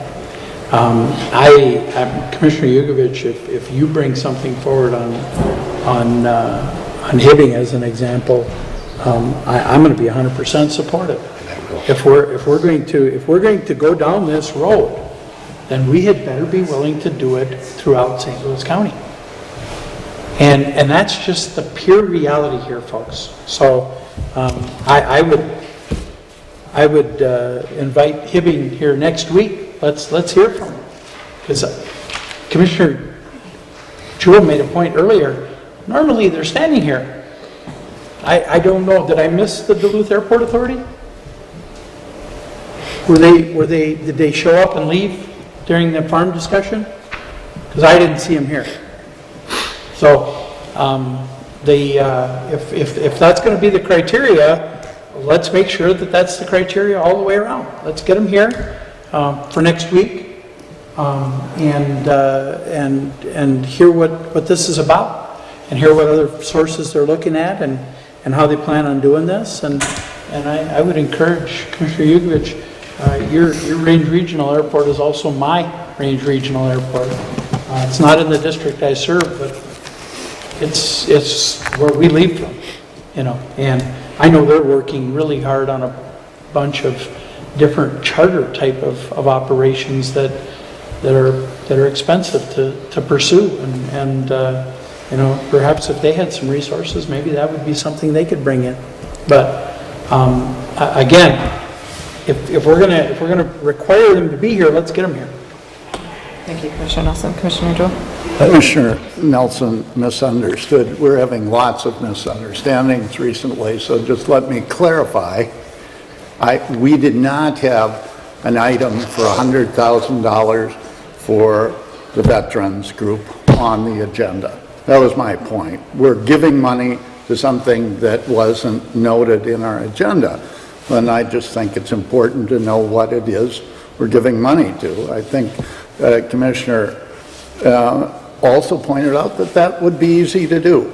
And so we have them come in. I wasn't saying, and there has never been any consistent thing that every time we have an item for Chisholm or Duluth or Ely, that everybody shows up. That's not my point. My point was that when we spend money, we commonly have it on the agenda. And so in this case, we're all supportive of the veterans and getting the money they need, and we just want to make sure that we know what we're spending it on. And so bringing them here makes a lot of sense. In this case, we're pretty clear about what we're spending the money on. And if Hibbing has a request for which they come to us, they put together something with Commissioner Jugovich for an agenda item, absolutely, we'll talk about it. I think it makes total sense. I support the range regularly. It's about knowing what we're investing in. We know what we're investing in here. I would also say that years ago, when we supported the investment in the technology company that built their server system up behind Minnesota Power, one of the conversations I had with their CEO was the fact that northeastern Minnesota is really hard to get to because we don't have enough people flying in. And they were out at Des Moines or somewhere in Iowa, and he said, we have many more flights a day going out of our city of 100,000 than you do out of yours. And so the importance of investing in getting people here is good for all of us. And if they get here, they can jump over, though I think mainly they jump from the cities to Hibbing, right? They don't come from Duluth to Hibbing? Everyone wants to come to the 7th District. So it's not. Yes, via Cedar Valley and the cities. So anyway, I'm wholeheartedly in support of something coming to us. I'd love to see what they have to ask. Thank you, Commissioner Jewell. Any other commissioners? Oh, hold on, sorry. Any other commissioners?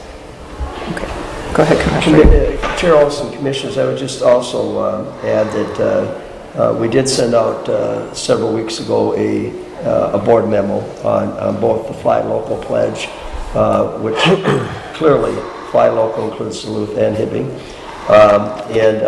but also with respect to this service, the economic impact is estimated up to $6 million annually. Of course, it's improved service for travelers, as I mentioned, but I think more significantly, somewhat to Commissioner Jewell's point, it solidifies and helps to ensure long-term success for the airport, because the more options and opportunities you have for flyers, both to leave, but also to come in, as was noted in other discussions. And I think that was a big pitch for Director Werner in this regard. So I didn't receive any feedback on the memorandum, and I did not ask for the airport authority to be here today for this amount. But they certainly could be if that's important. But more significantly, as noted in the memorandum, there's significant economic impact, the stability that it brings to the airport, the more options. So there's a lot of excitement out there, and our funds would be in part matching up to $250,000 of local grant, of which the city of Duluth would be in for $100,000, and we would be in for 50,000. So I think there's some real excitement about this, and I do look forward to any appropriate discussions, follow-up discussions that we might have with Range Regional Airport and needs there. I don't think there, again, I'm a little hesitant to use the EAS reference to both Range Regional and Duluth International Airport. I'm not sure if those are exactly the same things in the federal funding streams, but Commissioner Nelson is correct that there are federal funds that support these airports, and sometimes matches are an important part of that. So we can have that dialogue with Range Regional Airport in the future. Today, as a follow-up to the memorandum, and in relation to the resolution before you, is a request for $50,000 over a 3-year period as needed. Also, I did send out to the board a copy of our initial letter of support, non-binding letter of support to the U.S. Department of Transportation. That was to help support the airport in its request for this $750,000 grant. Thank you, Administrator Gray. I think we'll move this to a vote. All in favor? Aye. Any opposed? Motion carries. Back to you, Chair Boyle. Thank you, Commissioner Olson. Next up, we got Health and Human Services, Commissioner Jewell. We have an item from Health and Human Services to fund a portion of a community health worker for HIV early intervention services, and really the grant that will fund this. I would move it. Support. Supported by Commissioner Olson. I'd look to administration to. Well, thank you, Chair Jewell, Commissioners. To try to break this down in more simple terms, the request here on a net basis is to add 1/10 of a full-time equivalent to our staffing needs in our public health, a division of Public Health and Human Services Department. There is several moving parts that essentially Director Mersch is trying to make easier. Most significantly, it's redirecting resources to a community health worker position, and rather than advertise for 9/10 of a position because of some reductions we made in the past with grant reductions, it's much more straightforward to advertise for a 1 FTE. This does take the place of a public health nurse, so there's actually a cost decrease, a budgetary impact that's lower. And based on the review by Director Westbrook along with Director Mersch, we feel that this community health worker position is more appropriate for this role. So in essence, this is a reallocation to a different position that is less costly. It also increases the total complement by 1/10 of an FTE to round it to a full-time position. And because of the fact that it's actually 3-grade difference, albeit in a less cost impact way, we need to bring that to the board. So there's a lot of cleaning up, but most significantly, it's utilizing our SHIP dollars to the best advantage, continuing to facilitate that grant within our existing public health nurse complement, and to essentially redirect and reallocate the position to a full-time position for the HIV early intervention services in the form of a community health worker versus a nurse. Thank you. Any comments by commissioners? Commissioner Nelson. Thank you, Chair. Commissioner Jewell. Kevin, is there no need for the board language on here about when the grant goes away, the position goes away, because this is already a position that we have? Is that standard practice of this board? That's why I'm asking. Commissioner Jewell, Commissioner Nelson. The grant, I think we could add that language, but if I'd like the opportunity to ensure that this is a grant versus an appropriation. Sometimes the terminology is different within Human Services. And I'll get that clarification for you. You're absolutely correct that if it were a grant, we would normally say the position would go away and or revisited at the time that the grant is terminated. But I think the language might be more of an appropriation. And I will get back to the board and if that's the case. Commissioner Nelson. And Chair Commissioner Jewell, I did not have an opportunity to ask these questions because of the holiday weekend, which is why I'm asking them now. Normally I would ask these questions ahead of the thing, but it specifically says in the resolution grant. And that's why I want to make sure that when it says grant in the resolution, we need to be installing that language that if the grant goes away, it's the only way we can hold our state and federal elected officials accountable. And that isn't much of a way, but at least it's a way to hold them accountable. If you take this money away from us, the position goes away. The next question I have is, and this again, I would normally ask ahead of time, where is this health, or where is the nurse position coming from, and where is this position going to be located? And I'd like that by next week.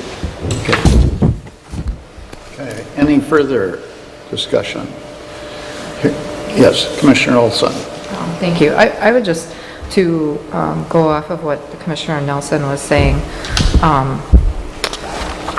we've also asked to have the positions as they're changing, to have a list kind of throughout the year of the money that's gone up and the money that's gone down with the reallocation positions, and to have that come with every resolution, particularly with Public Health and Human Services. I don't know that we don't move, we're not as nimble. The rest of the departments aren't making as many changes, and we want to encourage these changes, of course, but I think that piece of information was requested in the past too, and we got it the last time, but not this time. And so I think if that could be continued to be added, that would be helpful too. And then with the position complement and where they are, seems that those seem to come up every single time, and I think we can ask to have those added in there again. And then I also just want to say, I think if there's a way to clarify that language around grant and appropriation, because they are two different things, but I understand the Department of Human Services calls them all a grant, even though they're two different processes, two different things. They really run completely different, but they call them the same thing, which is why I think they end up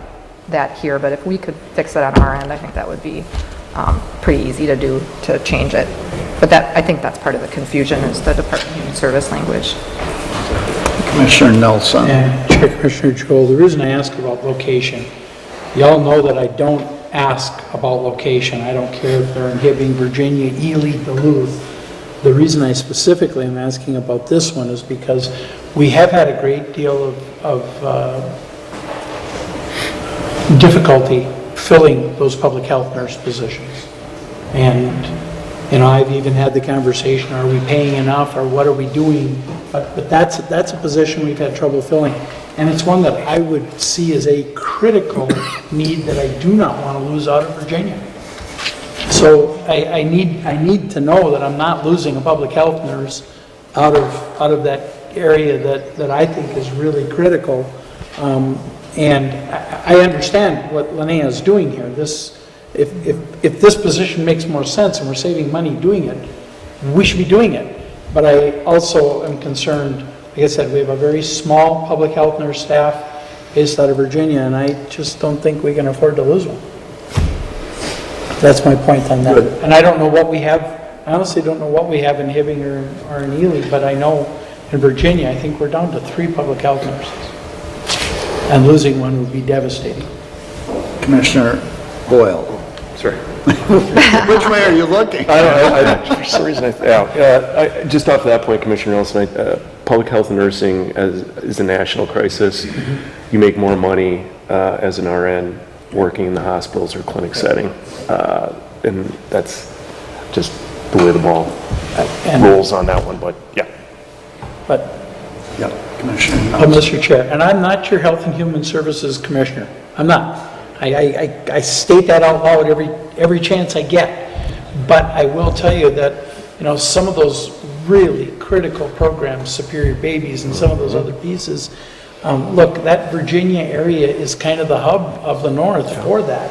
And that's the reason I'm concerned about, and I understand I understand the issues that are going on nationally, but, we take measures every day to address things here because that's our job. And I want to make sure that we make every effort we can here to make that those public health nurse positions, and in many cases, they are people that are retired from the nursing industry that come to us and finish out their careers, and I think that's valuable. But there might be a case where we have to start looking at that pay schedule and saying, hey, this is important.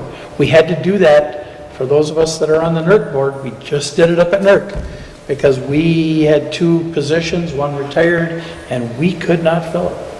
And we didn't really have a choice. We have to have a second nurse there because of coverage. So we looked at it and we ended up raising that compensation to be able to attract someone, and we did. So again, my concern is if they're reallocating a position in Duluth where you have probably more nursing positions, I believe you used to have 7, I would be not as worried about that just because you have the numbers. But up north, that's a spot where I don't think we have the numbers that we really need, and I understand the issues surrounding them. I think there's no doubt that the issue of hiring public health nurses is a great challenge and in some ways greater than other things. And I have talked to Amy Westbrook about this, and we actually talked a bit about figuring out if there were incentives, because it's harder to get people on the range than it is in the Duluth, and part of that is just what you said, Commissioner Nelson, which is there are more people working in the health industry in Duluth than there are on the range, and so you have more options. People can decide they want a different kind of a job and they're willing to work. So, but very appropriate kind of a question. Sounds like we'll have the answer. We'll get the several answers. We'll provide the board with some information about kind of the ongoing list of reallocations throughout the year. We are committed to doing it so, and you note that the net change in this case was a reduction of approximately $20,000, but that's singular, and we are keeping that running tally, so to speak, and we'll keep the board informed of that, typically outside of the actual resolution, other than for the specific reallocation. But we'll also inform the board as to the location and the timeline. I don't believe this is a reduction in any public health nurse positions per se, so I want to confirm that with Linnea. Actually, Director Mercer and I were talking quite a bit Friday, Thursday evening, Saturday, and again this morning with the close of the session this weekend, and a lot of moving parts. She had opted to come here today, but she's also going to be gone the next 2 days in the cities, working with our Maxton group to really walk through the bill and the impacts of the counties in St. Louis County, and she's got a leadership role in that group as well. So we were willing to make this go forward without recommendation necessary, but why don't we get the information to the board via memo, and if there is a need to pull it down, we'll do that next week. But I'm presuming and hopeful there'll be support today. I'm going to move us forward. I'm just aware there are people downstairs waiting to serve us lunch, and I don't want to keep them forever doing it. So, any further discussion? All those in favor? Aye. Those opposed? Motion carries. Thank you, Commissioner Jewell. Next up, Public Works and Transportation, Commissioner Jurgovich. Thank you, Chair Boyle. 3 items today. First one is under Public Works is signal painting and traffic control system revisions project, St. Louis County, Evelyn, and Hermantown. It's awarded to the low bidder of Parsons Electric, LLC of Duluth. I would move. Second. Second by Commissioner Jewell. Would you care to frame? Do we need to frame? It's pretty self-explanatory. I think it's pretty straightforward. The bid process does have numerous partners. My understanding is that we will flex the funds dependent upon the participation as well. But that's noted in there, and so this is a straightforward signal system revision, and we're responsible for that from a safety standpoint. Any comments or questions from commissioners? Okay, that being said, those in favor signify by saying aye. Aye. Opposed? Okay, motion carries. Next one is award of bids for grading aggregate base and bituminous surfacing project in Kelsey Township. It's going to Yulin Brothers of Cloquet. Anyone care to move that? Okay, moved by Commissioner Nelson. Second. Second by Commissioner McDonald. Chair Jugovich, other than to add that this would be from our local levy funding source, the project is pretty straightforward, and the apparent low bidder, again, just to confirm, is Yulin Brothers, the amount of $296,000. Questions, comments? All in favor signify by saying aye. Aye. Opposed? Okay, motion carries. The last one is the Sourcewell purchase of 2 wheel loaders, model 644K from McCoy Equipment of Duluth, and I know they check around the prices and things. These are the best we found. So are there any questions or comments from commissioners? Okay. All those in favor signify by saying aye. Aye. Opposed? Motion carries. Back to you, Chair. Oh, did we miss one? I'll move it. Oh, you move, I'm sorry. Second by Commissioner, I got ahead of myself. I was so excited to run through my things quickly and. Oh, I thought you were talking about going downstairs to eat. Go ahead. Okay. All in favor? He's getting it. All right. Opposed? Okay, motion carries, and that's how we do it. Thank you. Thank you, Commissioner Jugovich. We'll open up to commissioner discussion, items and reports. Commissioner McDonald. Quickly, Administrator Gray and I made the journey to Crane Lake last week, and we did make some progress with Border Protection and Customs. We had a number of seaplane pilots and outfitters and other interested parties there, and we made progress, and people were happy with the outcome. And thanks to the people who attended, and also to the Border Protection people who showed very good flexibility. Thank you for your work on that one. That has been ongoing. Commissioner Rugavino was on top of that too, so keep it up, fire rolling. Any other commissioners? Seeing none, Administrator Gray, I would like, I kept looking if we could get Johnny O to give us an update on exactly what happened at the end of this session. It was fast and furious, as I understand, but if maybe he could actually present to us maybe on Monday or next Tuesday at the meeting. Chair, well, I think that would be great. There are many moving parts in trying to understand what was actually passed. Ironically, not 30 seconds ago, I received a text from Director Mersch saying that our child protection withhold has been eliminated, which is one of our legislative initiatives. So that wasn't even clear as we were reading through the bill. John and Lene and myself on Saturday afternoon finally said it's time to go on vacation because it's going to all have to be kind of digested. So, and we're cautiously optimistic on a couple other fronts. So we're excited about that. I think it'd be great to have that update to the board on either via memo if John is not available, or maybe as part of the poll we can have that a discussion and recap what we think happened at the session. Sneak Johnny Owen. I'll cover the bonding bill. Funny. Yeah, okay. Which was nil. All right, we'll get that one down. Thank you. Other commissioners, Commissioner Jugovich did confirm that we're sitting in history. This is where Commissioner McDonald scored his first career basket. So, part of history here, so that's good. There was a jump ball after the basket. Which hoop were you on? Yeah. And what, any slamming? I don't know. No slamming. Seeing none, we'll move to adjourn. So moved. Second. All those in favor, please say aye. Opposed? Thank you, commissioners.